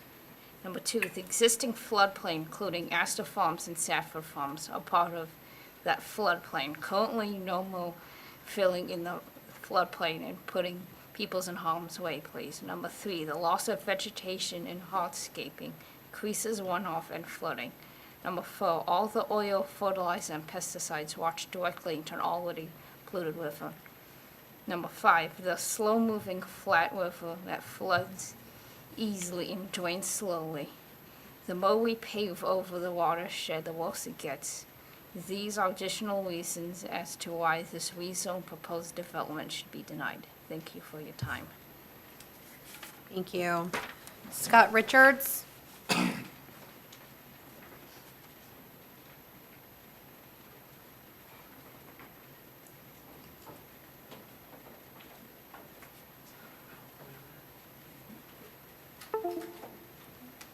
State your name and address for the record, please. Scott Richards, 5212 Michigan Avenue.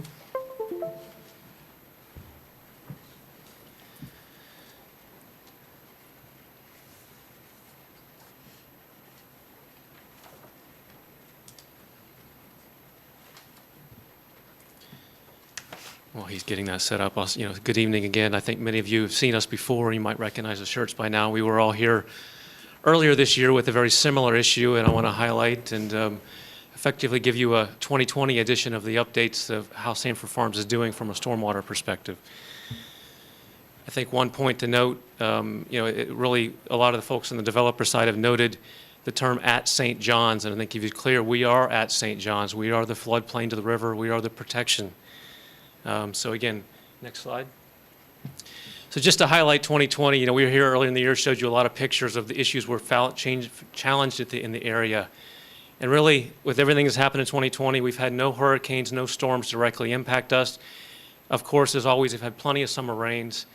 The county has maintained the ditches based on us being here earlier this year, but yet, with all that, nothing has changed. Numerous stormwater and overflow events have continued to occur. Next slide. So really, from that perspective, the county has not addressed the current issues that we continue to face, and the development continues to make the flooding occurrence worse. These stormwater design codes, whether it's done right or wrong, they don't solve the issue. We still have spills. And when you demolish natural lands, you replace it with high impervious areas, and that naturally increases the runoff rate. We have a high groundwater table in the area. The soils do not perk. And when these community stormwater ponds are full, what happens? The first thing it does is overflows into our properties. And again, those ponds not being sufficient, it routinely overflows, and we'll show you some pictures of that. So here's one proposed by also the same developer and engineer. This was done 5 years ago. I was also here to speak with you then. This is Somerset, a very similar sized community on New York, just to the west. That red circle is their stormwater pond overflow.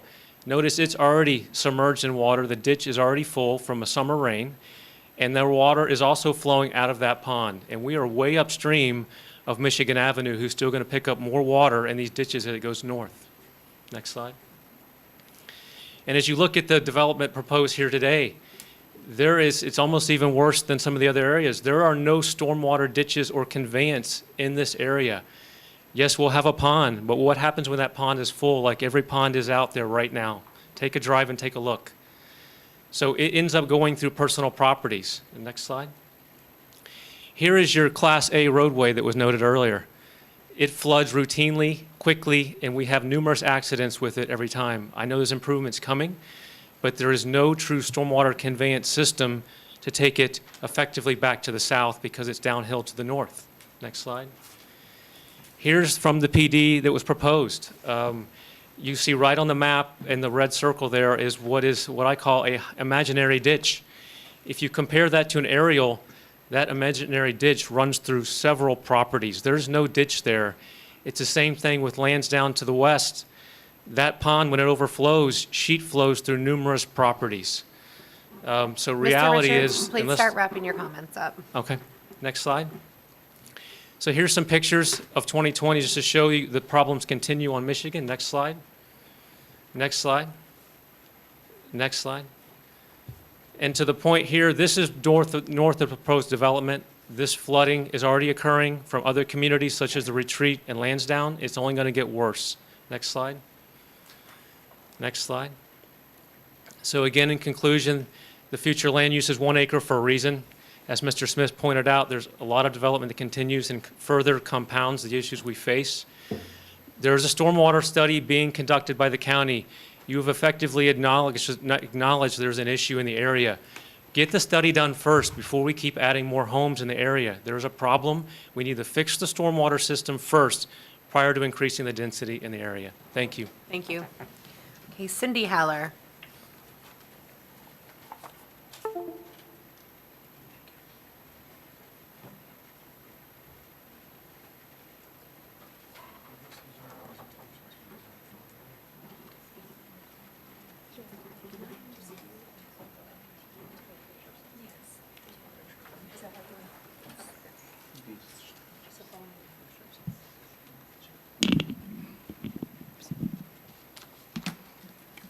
So where would they be?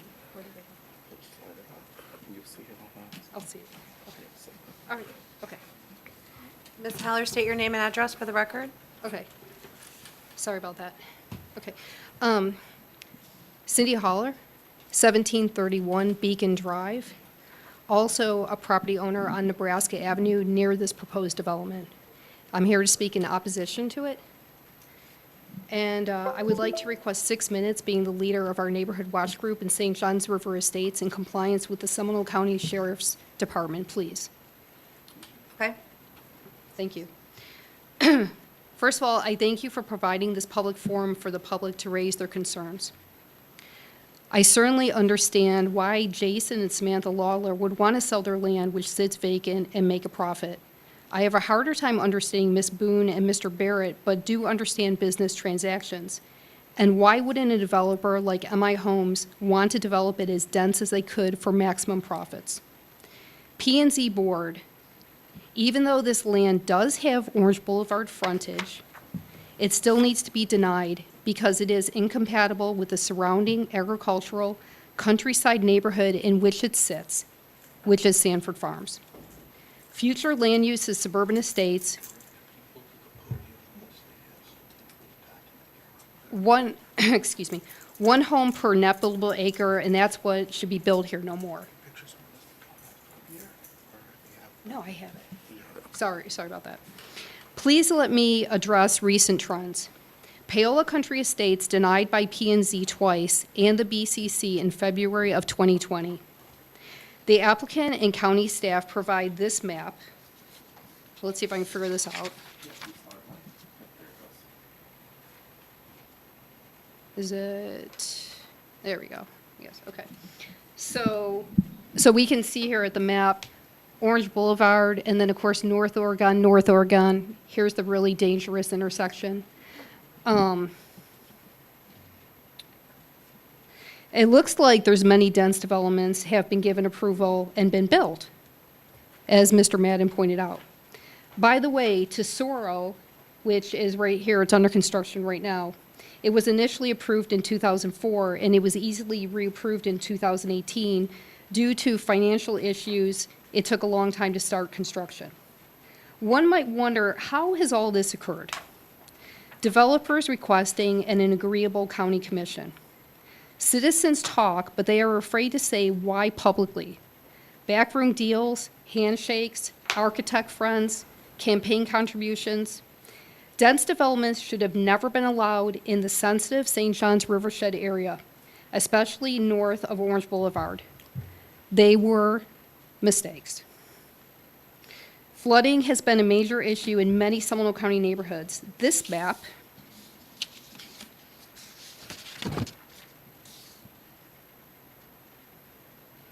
right here actually shows there is a lot of large acreage property near this proposed development. Neighbors on Ohio who were unable to be here tonight because of family duties, like so many busy residents, wanted me to show this photo. I'm going to submit all the pictures for public, or for the record too. So let's see here. Okay. So this is from the Gabors. They live in Ohio. They told me that on their side, they aren't really concerned about the storm drains because the engineers say they will go the other direction. Their issue is that all of the backyards on the west and north side of the neighborhood will drain their way and make this flooding much worse. Please keep in mind, we do get seasonal flooding and we don't want to overbuild in a low-lying area where the soil doesn't perk. Okay, so this is going to kind of be a new topic here. Around 12:30 in the morning on Thursday, September 10th, neighbors were awoken by an explosion and a gas line fire that scared local residents and prompted the police to evacuate Sanford Farms, Lansdowne, Retreat at Wekiva, and my own neighborhood of St. John's River Estates. Mary, could you please show the video? Do it, what do, oh,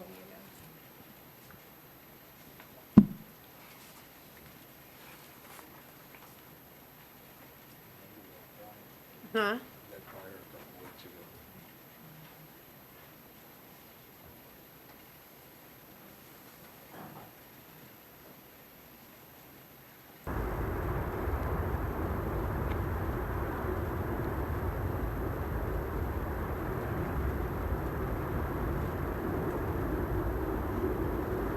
So I took this video from my driveway. And the county wants the liability of approving 31 homes 100 feet away from that gas line? This is a public safety hazard. Thank God the pipeline did not explode closer to homes and that there had been rain and it was not windy. You got about 30 seconds. And to call it Bartram's Landing is a smack in the face to William Bartram, an American botanist, ornithologist, and nature historian. He is the author of Bartram's Travels, who explored the dense tropical forests of Florida in 1774 as he traveled the St. John's River, naming a subdivision, a dense subdivision at that. After that man should almost be cause for denial of this proposal. The full ramifications of the developments under construction, estuary and river's edge townhomes had not even been felt yet, and we are here tonight to seek approval for another one, it doesn't make sense. So, MI Homes, be the good guy here. Ms. Haller, your time's up. Yep, I have 2 more sentences. Please develop this land as suburban estates so you can afford it. You know, like Zach Miller said he couldn't afford it, MI Homes can afford it. And P&Z Board, I ask you once again to deny the applicant's request for the rezone to a planned development. Thank you for your time. Thank you. Pernell Bush.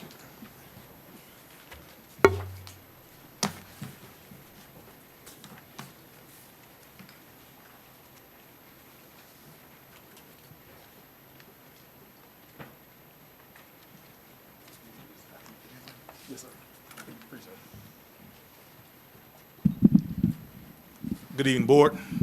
My name's Pernell Bush, 1707 West 16th Street. I'm here to oppose the development. The intersection of Orange and Oregon is currently one of the most dangerous intersections in Seminole County at this time. Traffic has continued to increase. We have increase in density when it comes to our residents and the businesses in the area that's trying to get to the I-4 intersection. This area has extremely visibility issues. Which is against the code. It is quickly and easily floods and has common access to speeding on that Orange Avenue. In addition, Orange Street offsets going north, which adds further complexities. There are 2 intersections of Oregon to Orange, which are spaced by approximately 150 feet. This does not meet standard practices and runway standards of intersection spacing. FDOT rules suggest a minimum of 245 feet. Now the county is suggesting adding much more traffic to this intersection that is already failing to meet standards and safety criteria in numerous ways.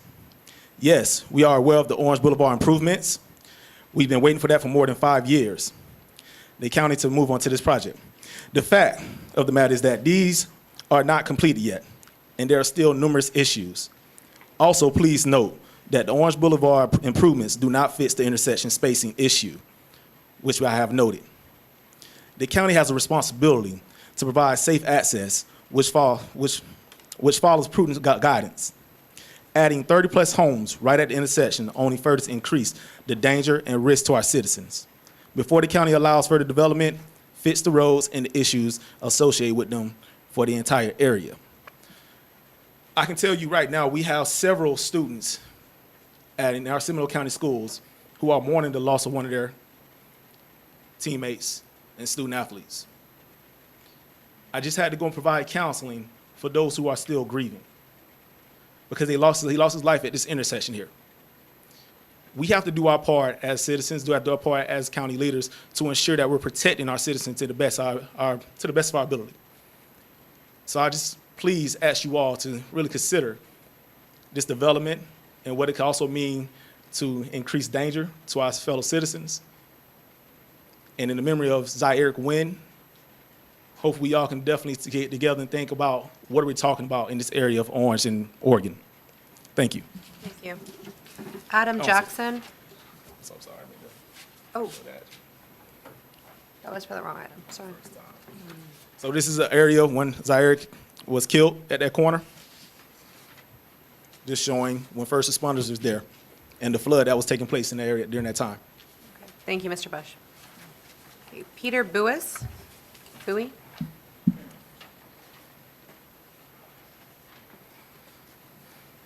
And as he's walking up to the podium, I'd like to remind people, if you don't have any pictures to show, just to stand behind the podium. It makes it easier to pick up.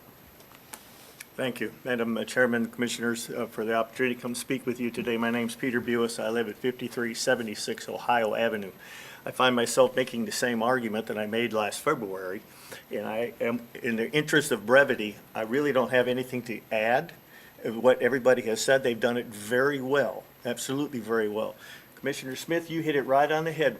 What's the big rush to develop on the north side of Orange Boulevard? This is a state home. It's an environmentally sensitive area. Please, please, I beg you all to get in your car and take a drive up there. Look, you say, If I'd have walked into my fluid dynamics class at Georgia Tech in 75 with data that was from 2000, it's almost 15 years old, I would have received an F. In any event, thank you for the opportunity to speak with you. Get in your car and drive up there and take a look. Thank you. Lynn Troitino?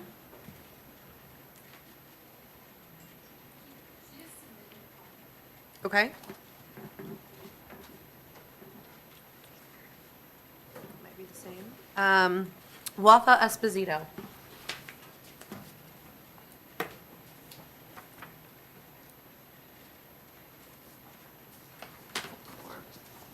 Five 5040 Hawks Hammock Way. I would like that the board denies the applicant. I have read lately an article in the Centennial, Orlando Centennial. Good news, welcome. Bad news for Wekiva River Basin. And I'm calling on you, the commissioner, to bring your energy to these issues to make a smart development a reality for what is left over of the county. And in character of the existing neighborhoods. We owe it to them. When shopping around for new home, I asked questions regarding gutters, drainage, water retains ponds, flood warranty. None were able to address them because always homeowners would think that homes being built to proper regulation to ensure sound housing. So again, the bucket stop with you. It is really time to pause and reflect. My estimation, three times the amount of communities have been built or considered to be built in the last 3 years that are double the amount that they were built in the last 7 years. Mostly highly density, and they were dubbed as mistake, and they are a mistake, like Sanford Farms. Please don't make those mistakes, set another negative precedent. I'm calling on you to adhere to the comprehensive plan, which is again stated in the county 2020 vision, which is in line with the recent EPA guidelines for smart developing, referred to as smart growth. By doing this, safeguard of the previous property owner rights to live on dry land and non-exasperate the flooding issues by furtherly waterproofing the land and set new citizens, the new homeowners, in the same trap that I'm found in right now, few years down the road. Because flooding neighborhood is a stigma and nobody likes to talk about it. Neither one of you if they're about to sell their home. Waterproofing and rainwater runoff resulted by the impact of the dense communities dumping water beyond the capacity of their undersized retaining ponds right into the county open drain ditches has been causing water invasion of most of surrounding community, including the new ones, few years old. Waiting for the Orange Boulevard widening and updating is too long for overweight. We can't keep directing water to St. John because that would cause flood to the adjacent neighborhood that rely on artisan wells. We're talking about aquifers here and are on septic tanks. So would you imagine the mix every time it rains?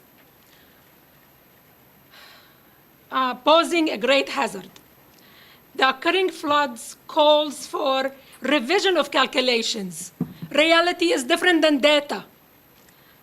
To be considered for drainage, ditches, water retaining ponds, those would need to have been mandated bottom aerator to help with sediment, fish, and great native scape to keep the quality of the water in check, including tree buffer zones.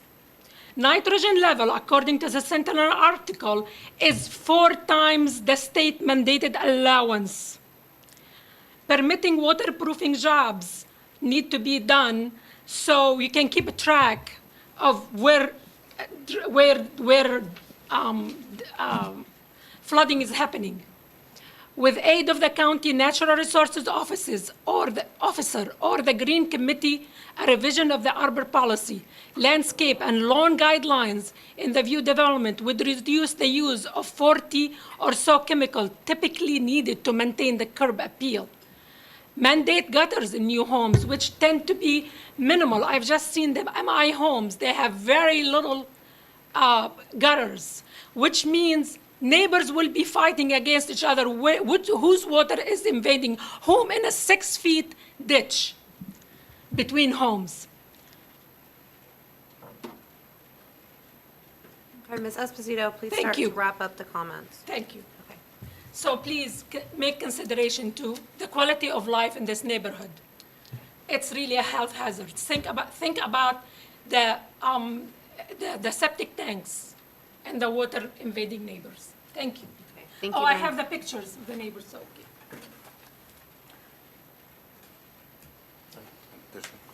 Yeah.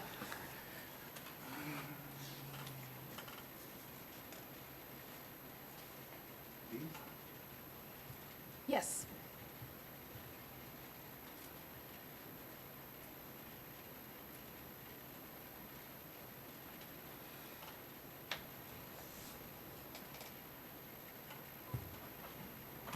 So that's where I live. Look how far it is from St. John's River, and we still flood. This is the MIA current homes, and this is the new site. Would you imagine? Just saying. Leave it to your imagination. Thank you. Is there anyone else The other here? pictures, I'm sorry. Okay, so this is the water coming from Orange to Maryland.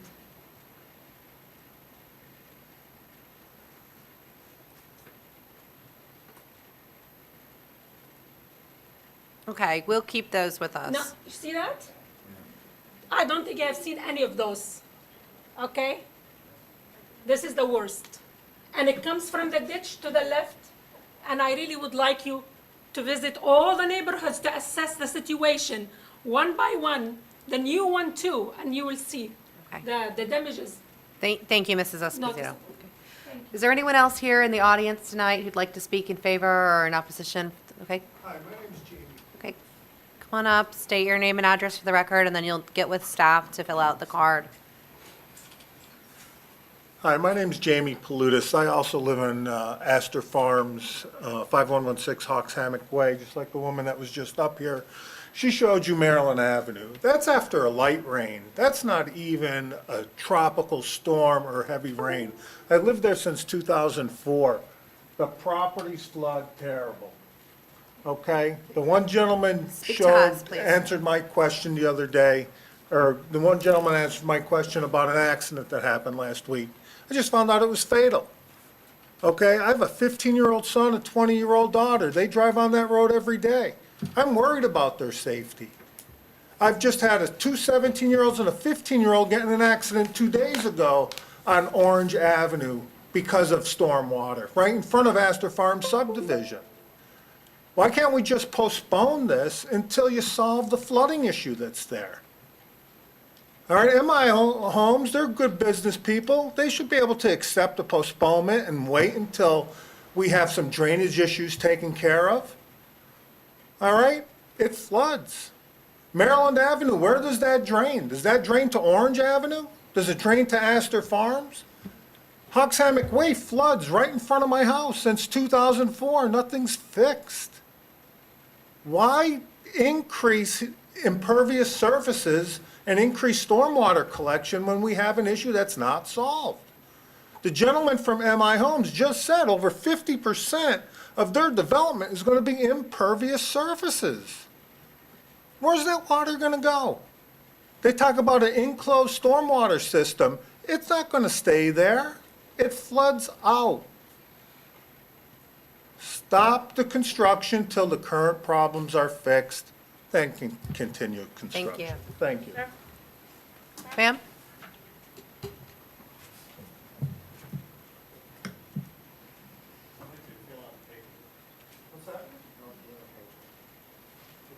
Could you state your name and address for the record? Then Tammy will give you a form once you're finished. I sent them to Joy. So my name is Lois Cox Bonacci. I live at 4855 Ohio Avenue. So the new development, I have to drive down North Oregon and turn left on Ohio. I pass Sid's property where he's gonna align the, do you have them? I have pictures. I sent them to Joy. Okay. Okay. So, yeah.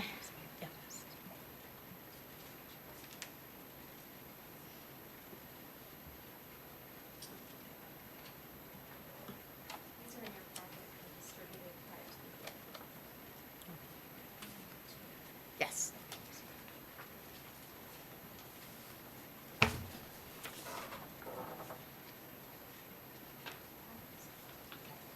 So that's my front yard, and we built in 1996. And I've never had a problem like that since this year. And I know since all of the apartments that are coming in, all of the road, the development, I'm sure it's because of the impervious water. It's not going into the ground where it used to go. So it's got to go somewhere. And yeah, you can put in storm drains, but you can't get it all. So my concern, and by the way, I'm a real estate agent, and I like progress, but not to the detriment of me having floods that may come up to my house. So something needs to be done about the water and the flooding before any more development goes in. And that's it. I mean, that's the pond that you see in the back there is Lansdowne's drainage, and that was the MI Homes before. But, I mean, and so the water, so my property has the drainage ditch behind it, so it all comes to my house, and it all goes down to the ditch. So until something happens with the water flow, it can't go to my house and then past my house and in my house and down to the drainage ditch. So that is an issue that has to be taken care of. That's it. Okay, thank you very much, ma'am. You're welcome. Is there anyone else here in the audience who'd like to speak in favor or against this item? Do we have anyone on Zoom? Yes, we have some people on Zoom. I'm going to bring in Nancy Harmon. She'll need to unmute herself. Okay. Ms. Homan, please state your name and address for the record. Nancy Harmon, 752 Pioneer Way, Geneva, Florida. You know, I went back and reviewed the February Board of County County Commissioners meetings regarding the payola request, and the reasons why they denied it were specifically because the Suburban Estates Plan is a valid means to ensure that there is a transition between development, high intensity and densely populated developments, and the rural agricultural areas. It was agreed to at that time that these other developments should have never occurred. But of course, the majority of the commissioners were not in seats when it happened. So they have no way to fix other than to deny developments. The development that was denied in February was much less of size than this one. It actually provided or requested 2 homes per acre. This requirement's asking for 3.5 homes per acre, which is much more sizable and will create much more difficulty for the current residents with regards to the flooding. Additionally, you know, this area sits in the Wekiva, while it is not in the Wekiva River Protection Area, it sits directly outside of that area. And it is a very sensitive area, as these neighbors have spoken to, with regards to animal refuge and as well as trees and things that help buffer and provide a natural means for the aquifer to fill itself up and for the aquifer to drain. The other thing that I want to point out, which was already pointed out, is how do we grow? How did we grow? And where do we want to grow? Which is a big issue right now for Central Florida.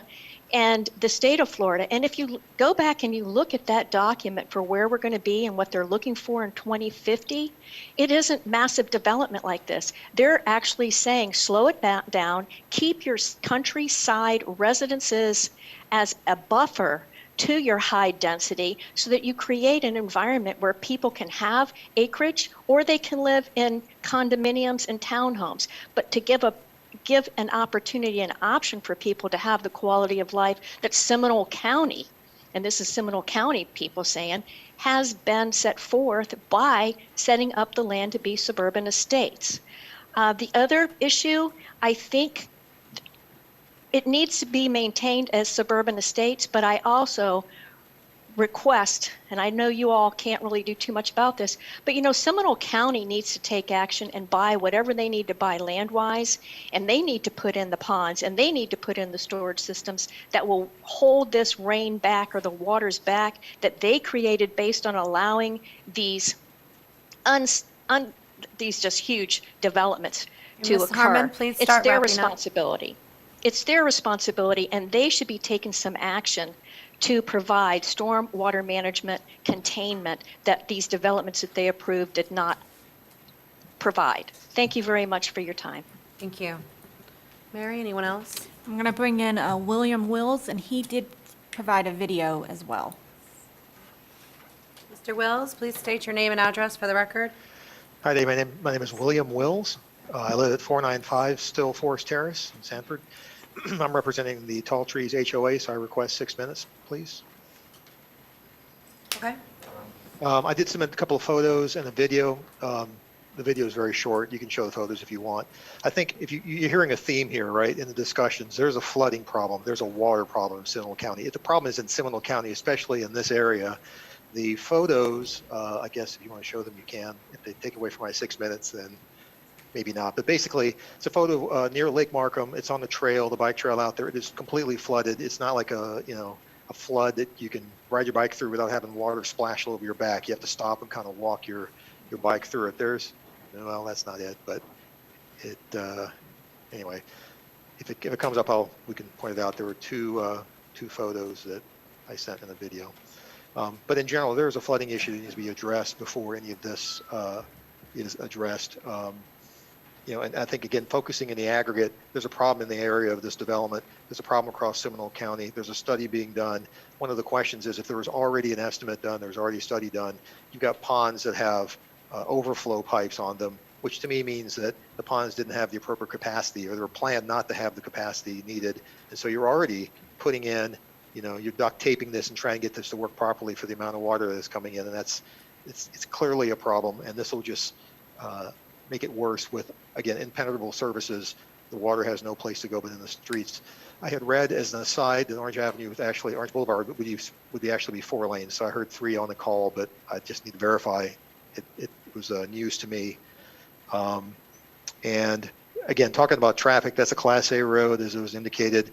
I don't know how the averages are done for that traffic. If you've been out there anytime, during near rush hour in the mornings and all that, there's a lot of traffic already on Orange in that area. There was an accident that was already described previously.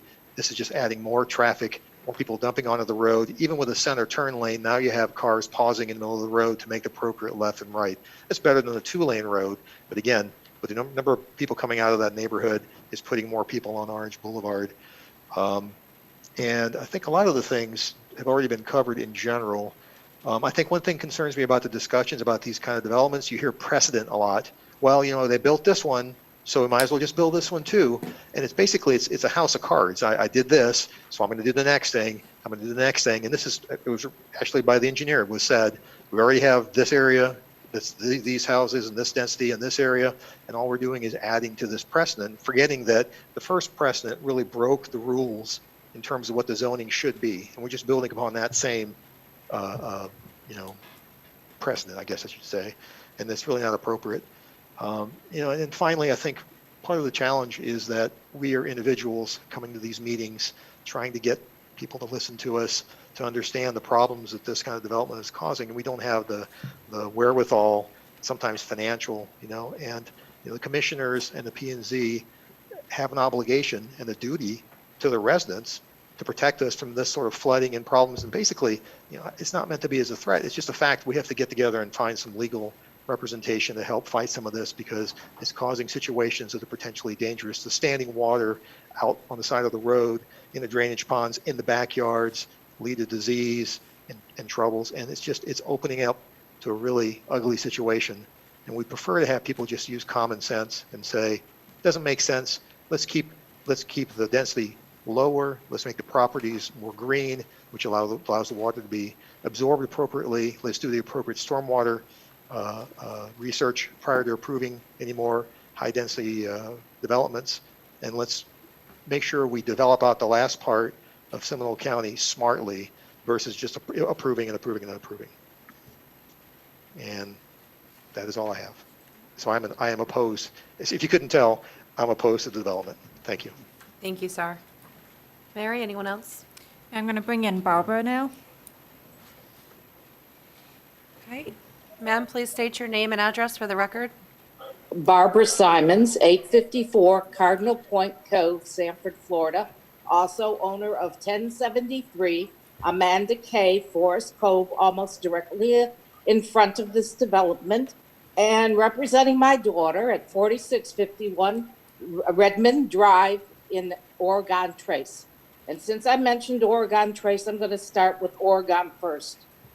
Oregon has had 3 new subdivisions added and 2 apartment units added. This has contributed to the flow of traffic down Oregon in the morning to be very slow. My daughter teaches, and when she goes to school and has gone to school, it has added 15 minutes to her ride to go to school at 7 o'clock in the morning. Also to my granddaughter, who goes to Seminole High School, which is very overcrowded, as well as the auxiliary schools. I also am an owner, as I say, of Amanda K. Amanda K is next to the new Orange Creek that MI did help develop and sell out. So they have had a precedent of having a smaller development on low acreage.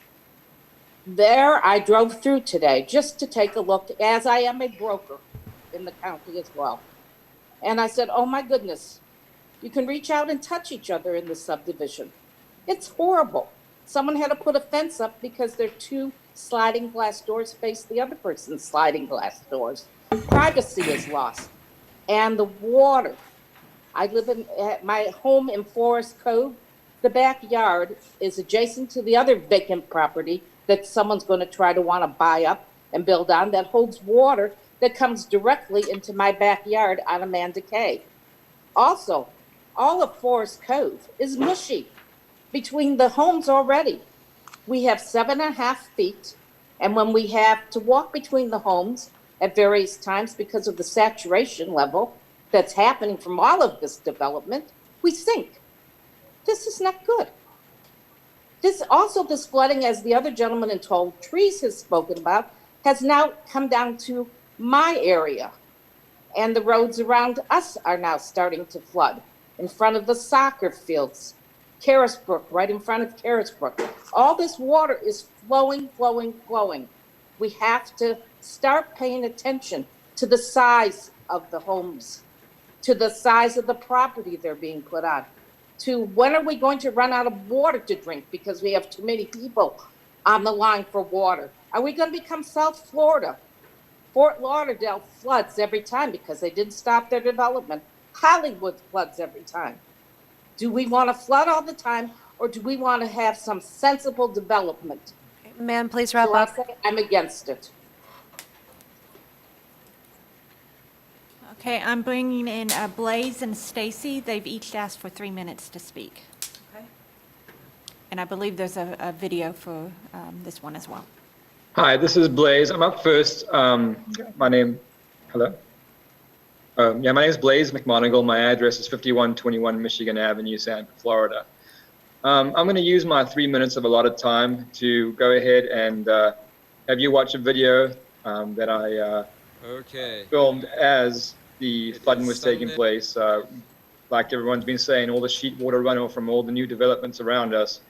It's all running north And we live on Michigan Avenue, and just go ahead and watch, and you'll get a good idea of what we're going through.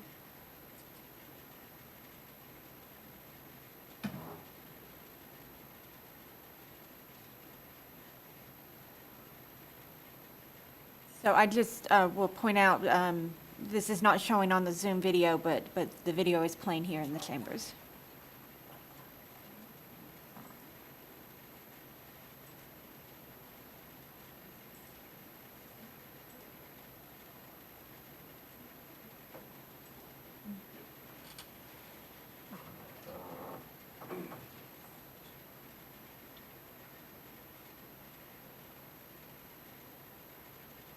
All right, I don't hear any sound on the video. I did narrate it, so I'll just go ahead and talk about what we... Almost like a small waterfall.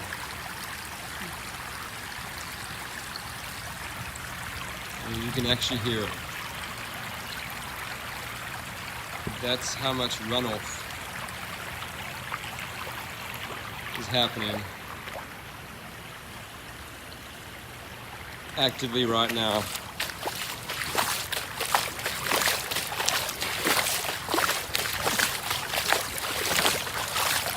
This road is probably 3 to 4 inches deep in water right now.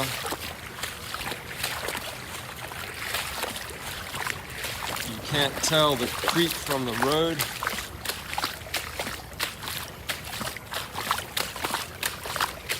Because of the amount of overflow there is. I'll head up towards our property.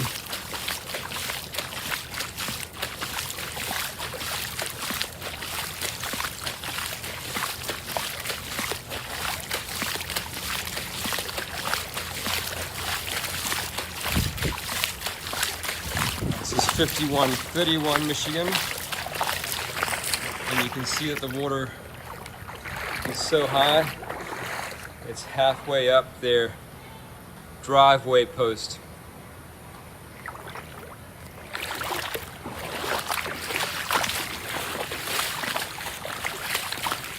And believe it or not,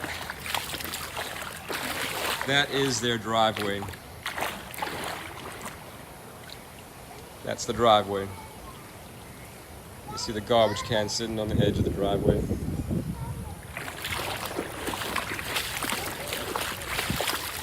Just heading up towards our property.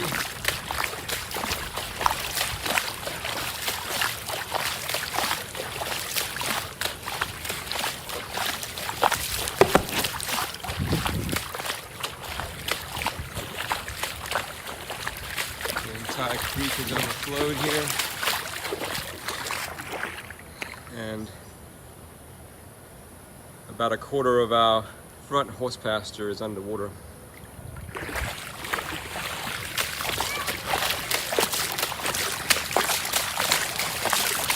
We've probably got about 4 to 5 inches of water here, just on the road.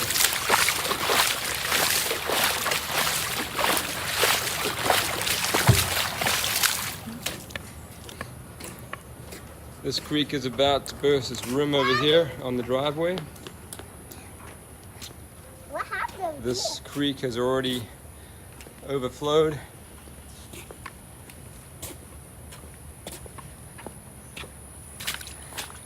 And that is our horse pasture, which is probably, in some parts, almost a foot deep in water.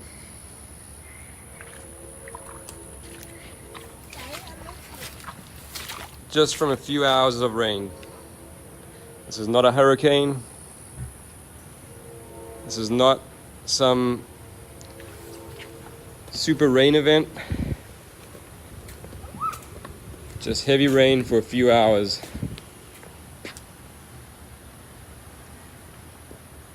What happened over here? What happened? What happened? Okay. Thank you, sir. Thank you. Mary, is there anyone else? I believe Ms. Stacy would also like to speak. Yes. Hi, my name is Stacy McMonigal, 5121 Michigan Avenue. I oppose the development As you could tell, from that video, that was in front of my house and just a few houses down the road from me. And the picture that was shown during William Wills, while he was talking, that was actually our picture of the road in front of our house. More than anything, the flooding is so much worse now after just a typical rain event. I mean, like we say, we had heavy rain, but it wasn't, it was a typical Florida summer type rain. The flooding is just getting worse and worse and worse. Our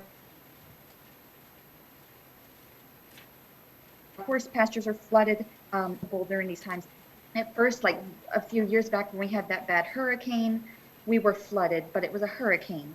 But it stayed there for a long time, over a month we had that flooding that stayed around. But now, that was just in our front yard. Now, our backyard is flooding. It's flooding all the way up to the house and into the backyard. And it's just getting worse. And we did not have this with the hurricane that happened a few years ago. We have standing water all the time in the stormwater retention ditch that runs in front of our home.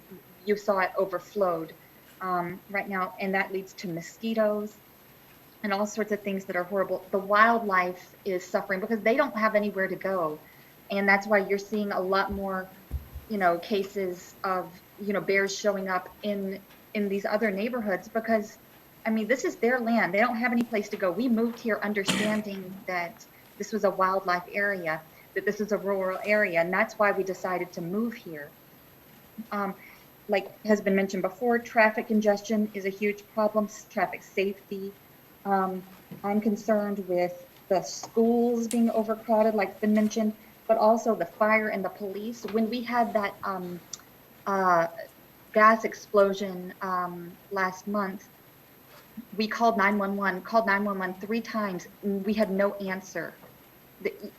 Everything is getting just oversaturated. There are too many people around here. Suburban estates would be acceptable with adequate plan to control the flooding. Not just a plan, but something in place to control the flooding. 1 home per acre max, but nothing needs to be done. Nothing needs to be developed until this flooding issue is taken care of. We live in Seminole County. Our motto is Florida's natural choice. We are in Sanford Farms is one of the few areas left that is a protected area, that is, has wildlife and that is Ms. McGonigal, please wrap up.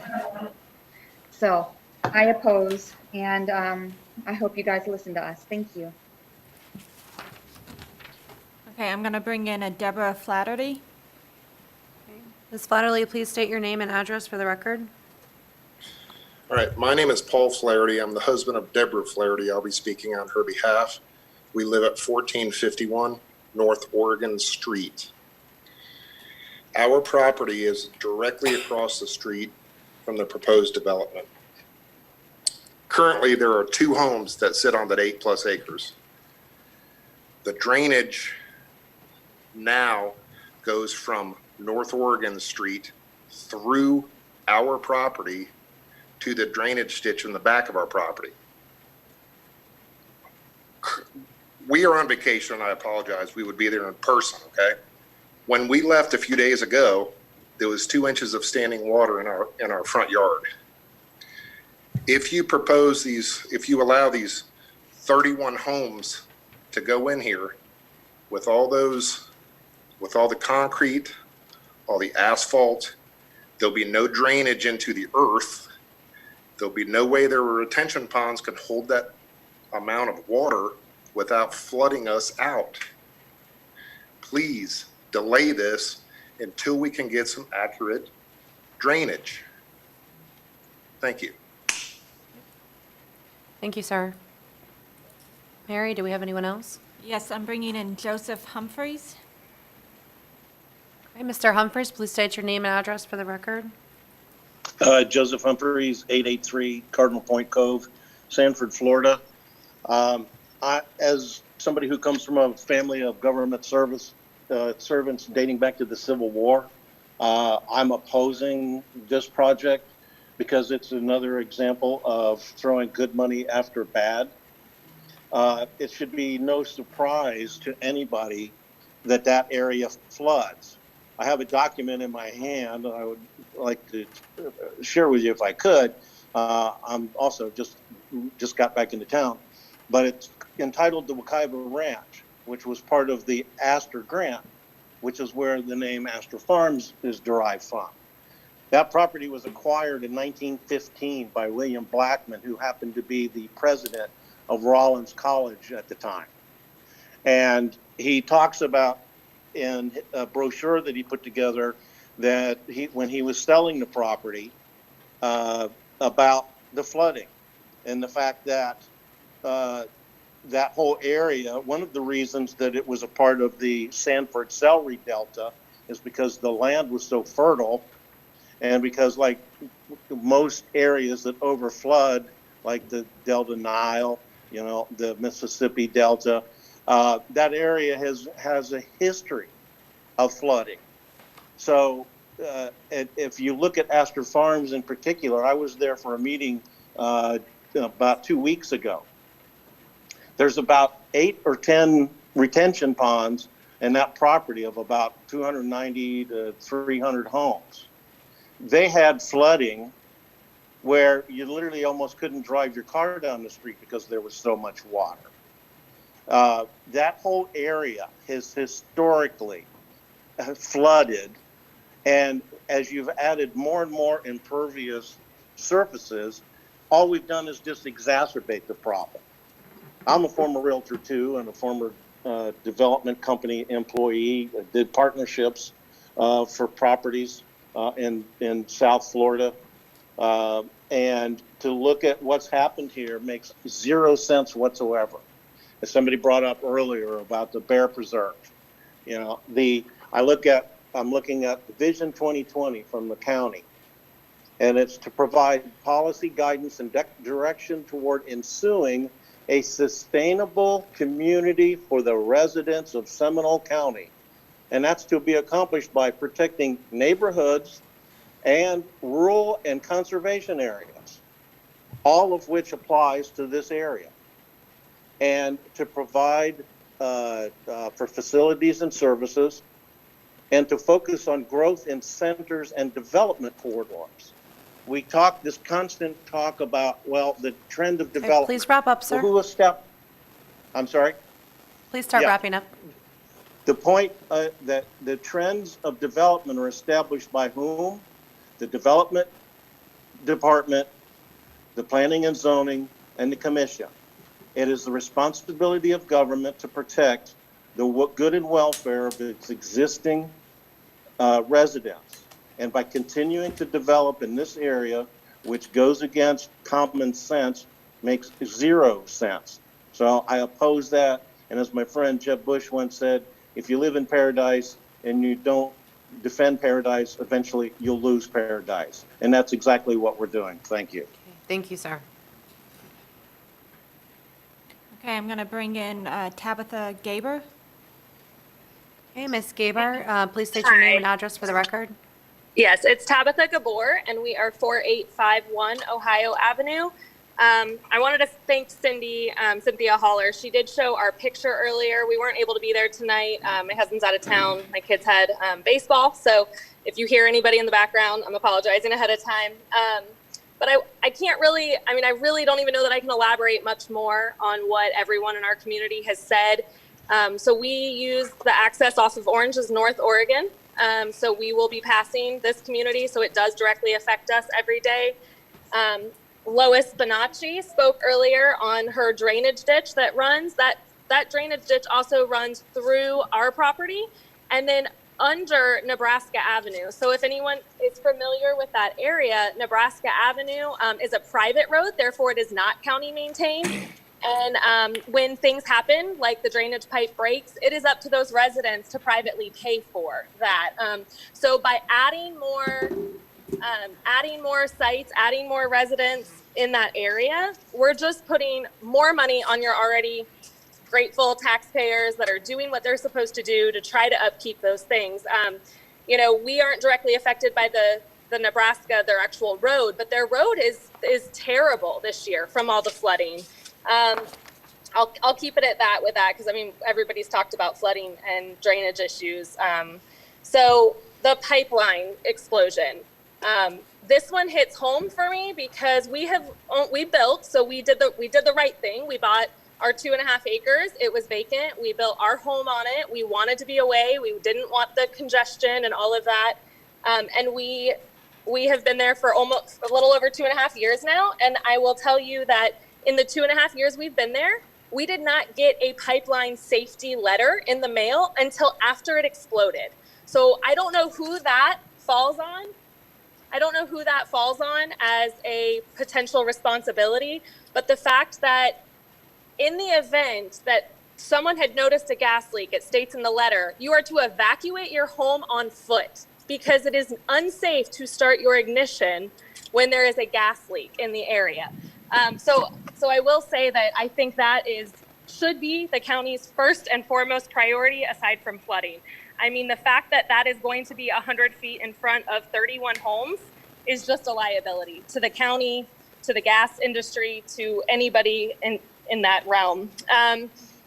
Traffic, obviously, I don't know. Chad Morse mentioned at the very beginning of this that we are a Class A Orange Boulevard. I would love to know when that study was done because there's no way we still fall in that. Like they said, there was a fatality about 2 weekends ago, also due to poor drainage and flooding issues. And then lastly, I'm just gonna- time. Yep. Lastly, I'll just mention that I have an 8-year-old son and a 5-year-old son. And when we told our children that this development could potentially be coming, they both were devastated. We had visited Colorado and my 8-year-old was just like, why doesn't our area buy land and make green space and areas for children to run around and play? So I just want to encourage, if anything, when you guys are looking at this stuff, think about the families, think about the kids and the schools and the area in general as a whole. We really appreciate your time and we really hope that we all oppose this. I think that's been very clear tonight. Thank you. Thank you. Okay, this is the last hand. It's Gary Mellon. Okay, Mr. Mellon, please state your name and address for the record. You will need to unmute. Okay, unmute yourself. Gary Mellon, 5395 Ohio Avenue in Sanford Farms. And I won't keep you. I know everybody wants to get home. I just want to, my subject was basically what Tom Holler had spoken earlier. I just want to amplify a little bit on that. And one of the things I've noticed is these new developments we're putting in here are basically compounds. They're walled-in communities with fences, with gates. And we are a wildlife refuge, basically, for when the flooding comes in from the river and rains. And we're having a lot of bears and deer come back into our neighborhoods and hide out and, wait for the water to go back. And we are starting to see bears again. And one of the things I've noticed is that, when these animals come in, they like the yards that are natural, like my backyard and others. And, when you have these walled-in compounds, that's off limits. Although bears do climb walls and they do come over fences, and they end up, getting trapped in some of these neighborhoods. And if a neighbor walks out and encounters a bear putting the garbage out, for instance, then that can cause an interaction. And just behind me the other day, we had a dog that was killed from an encounter with a mother bear. And just the other night, my wife and I were walking down Maryland into Astor Farms area, and we walked upon the biggest bear I've ever seen. And it fortunately went off to the left and went into somebody else's property. But if we had cornered that bear in a walled-in, gated community, it may have felt threatened and we may have been attacked. So this is just another factor that I want to bring into your attention. So that's my opposition to this. In fact, I guess my wife had her hand up. She wanted to say a quick word, and I'll turn it over to her real quickly. This is Pat Dar. Hi, this is Patricia Azar, 5395 Ohio Avenue. I put my hand up, but I hope I can have my 3 minutes, please. Sure. Okay. Okay. I am opposed to the 31 homes on 8.85 acres. That should be one house per acre, so that should be 8.85 homes or 9 homes. That's all that should be there. Our land needs to stay rural. We're already subdivided. They were pretty much started out at 5-acre tracts. Then they went to 2.5 acres, and now somehow they're 1 acres. But that needs to stop at that point.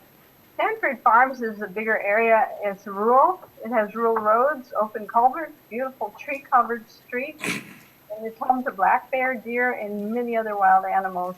We are a buffer area between the black bear wilderness at 1,600 acres and many times is wetlands. So when it is that wet for the animals, we as Sanford Farms are their only refuge. Water issues obviously are not resolved. And why is that? The new developments bring in fill dirt, not the single homes per acre, but the 30 homes in the development bring in lots of fill dirt, and there's no place for the water to go.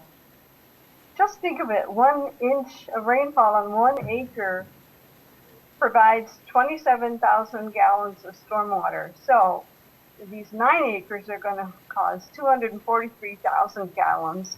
And of course, the reservoir, whatever holding area, cannot take care of that.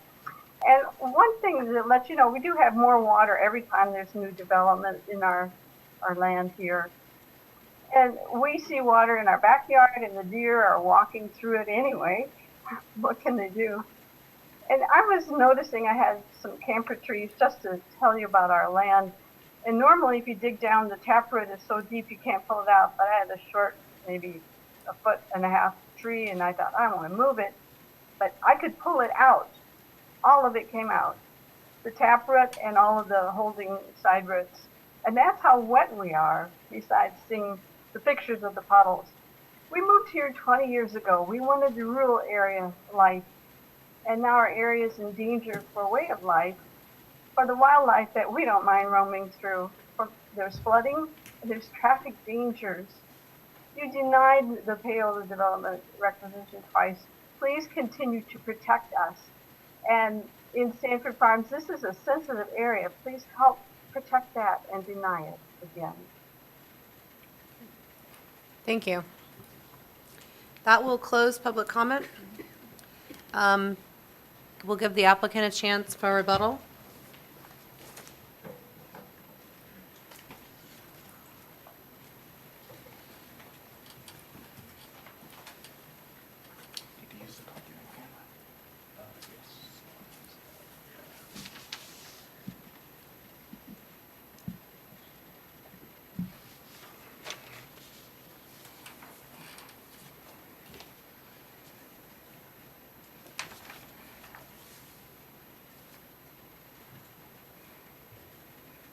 I apologize for how dark this is. However, I didn't think I'd have to show this, but here is North Oregon, and excuse me, I gotta put on my glasses. This is North Oregon, and it turns into Ohio, but just to be clear, this is a dead-end road. And there are, besides this property, there are approximately 10 other homes, and that's a plus minus, but I think I counted on Google that there were 10 homes that utilize Ohio and North Oregon Avenue. We heard from a lot of speakers, and it seemed like the predominant concern for the area is flooding. A majority of people that spoke tonight, they are sitting on the mother of all floodplains, being the St. Johns River itself. The St. Johns, I mean, that's why they call it the St. Johns River Water Management District, because pretty much most of Central Florida ends up flowing into the St. Johns River. And a lot of the folks that live on Michigan and Nebraska and some of the streets that are closer to the river, they are actually living in the floodplain. So their flooding problems are related to the St. Johns River actually backing up. For our specific site, we've had my partner Chad Moorhead has had numerous discussions with the county engineer Bill White, wanting to look specifically at our drainage and how do we not adversely impact, the folks that are in that area north of us and downstream. And the solution that we've come up with, working with the county engineer, is that you can see in here, and I didn't cover it in my opening remarks, but I heard loud and clear that I need to cover it now. But our retention pond is here. It's not up here on the north, and we are getting an easement, a drainage easement from this property owner, and right here, this is actually the Smith Canal. And the Smith Canal is a very large canal that drains a large portion of this whole area. So we actually, somebody was saying, where would the retention go? We're going to have a direct pipe connection from our retention pond to the Smith Canal, which would be considered a very good outfall. There are very strict rules and regulations that Seminole County and the St. Johns River Water Management District have that we must comply with. So being able to get this pipe connection, we won't have none of our drainage will be going up North Oregon Avenue. It won't be going to the gentleman's property here. And incidentally, this and off of Google also, this gentleman's property who spoke earlier, and obviously he's right next to us, so they're the most impacted of everyone. But his house is, somewhere around, and again, this is an approximation, just estimating it from looking at Google, is approximately a couple hundred feet from there. The other thing that you heard several times was about the gas explosion, which was very scary. And I don't think any of us are gas line experts to understand exactly what took place there. I'm sure the gas company is hopefully looking into that and taking care of that. It was a very scary event. The gas line where it exploded through there, and it runs all the way. It continues all the way up Oregon, where our closest house is going to be somewhere around 200 feet from the gas line itself, which is a good thing. I mean, and normally it's not an issue that, frankly, that we think about much. But then we had that explosion, so then you're like, wow, that was scary. So it does go all the way up Oregon, and I know it's closer than 200 feet to a lot of homes. I mean, the gas easement itself, if I recall, is like 25 or 50 feet or something like that. So theoretically, you can have a home that's actually only like 50 feet or so away from that gas line. Our nearest home would be a couple hundred feet from that. As far as the compatibility of our proposal, and I know that every time when I come up here, this is one of the biggest exhibits that the county considers in making decisions on what we apply for. And in this particular case, I understand that folks are on the suburban estates up there, and as you heard Joyce say, that an acceptable transition is from a density with low density residential type densities, which we're below the 4 units an acre, which is the LDR. So we are a transitional, and also we are nothing like the Paola project, in as much as the Paola project didn't even have frontage on Orange Boulevard. It was back off of Orange, and it wasn't sandwiched between a subdivision that has 4 units an acre, or 3.99, excuse me, Lansdowne. And then, just to our east is the Tesoro townhomes at 10 units an acre. So clearly, being between those, it seems to me that our request is very reasonable. So with that, I am glad to, let me just look at my list real quick and make sure I'm not missing anything.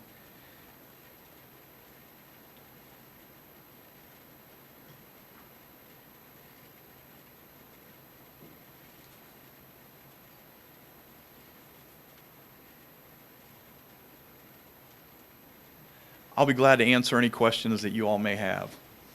Thank you. Okay, questions from the board? Discussion? Yeah, I have a question. You said you were trying to acquire a drainage easement on some adjoining property? Yes, he's already, excuse me, the seller of this property, Mr. Lawler, is also the man that is granting, that has already said he's going to grant the easement, assuming the project moves forward. He's the seller, Okay, so he has a vested interest. I would say he does. yeah. Yes.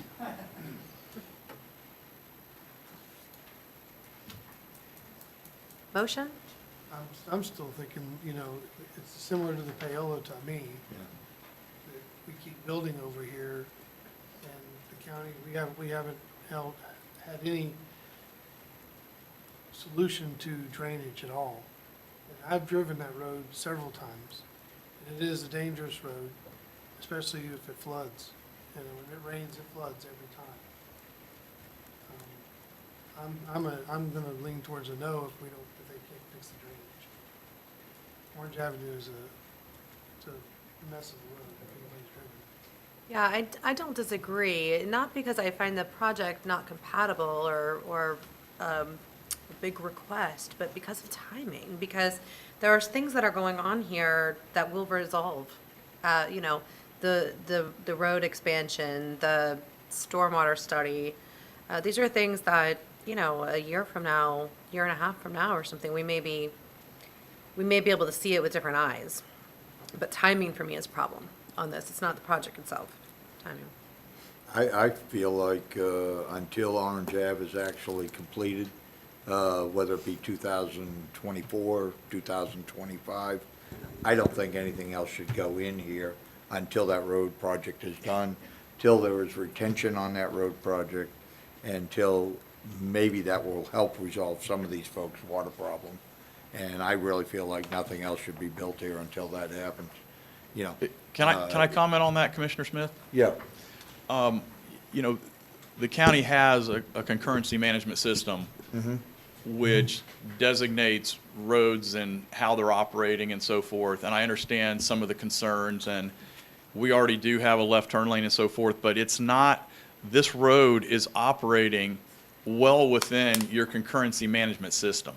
So it meets all of the requirements, the legal requirements for approving a project like this. There's water, sewer, there's traffic, there's schools. It meets all of the requirements for you all approving a project like this. Okay, thank you. Any other discussion? Questions? Anybody want to make a motion? I'll make a motion. Recommend the Board of County Commissioners deny the proposed ordinance enacting a small-scale future land use map amendment from suburban estates to planned development, and deny the ordinance enacting a rezone from A1 agricultural to PD planned development for approximately 8.85 acres located on the north side of Orange Boulevard, 1 mile west of Monroe Road. Got to have a motion. Do we have a second? I'll second. Motion and a second. We'll call the vote. Commissioner Smith? Opposed? But in support of the yeah, motion, right? yeah. Okay. Yes for my motion, yeah. Okay, Commissioner Grundor? Yes for the motion. Commissioner Fogel? Yes. Commissioner Turnage? Yes. And I'm a yes. So with that, the motion carries, so it's a denial to the county commission. Does the board have anything else to discuss? Mary, do you have anything for the board? No, I have no comments for the board. If there's no further business, then we will adjourn the meeting. Thank you, Chairwoman. Oh, thank you for Very helping me nice with job. that. Chrissy did a great job.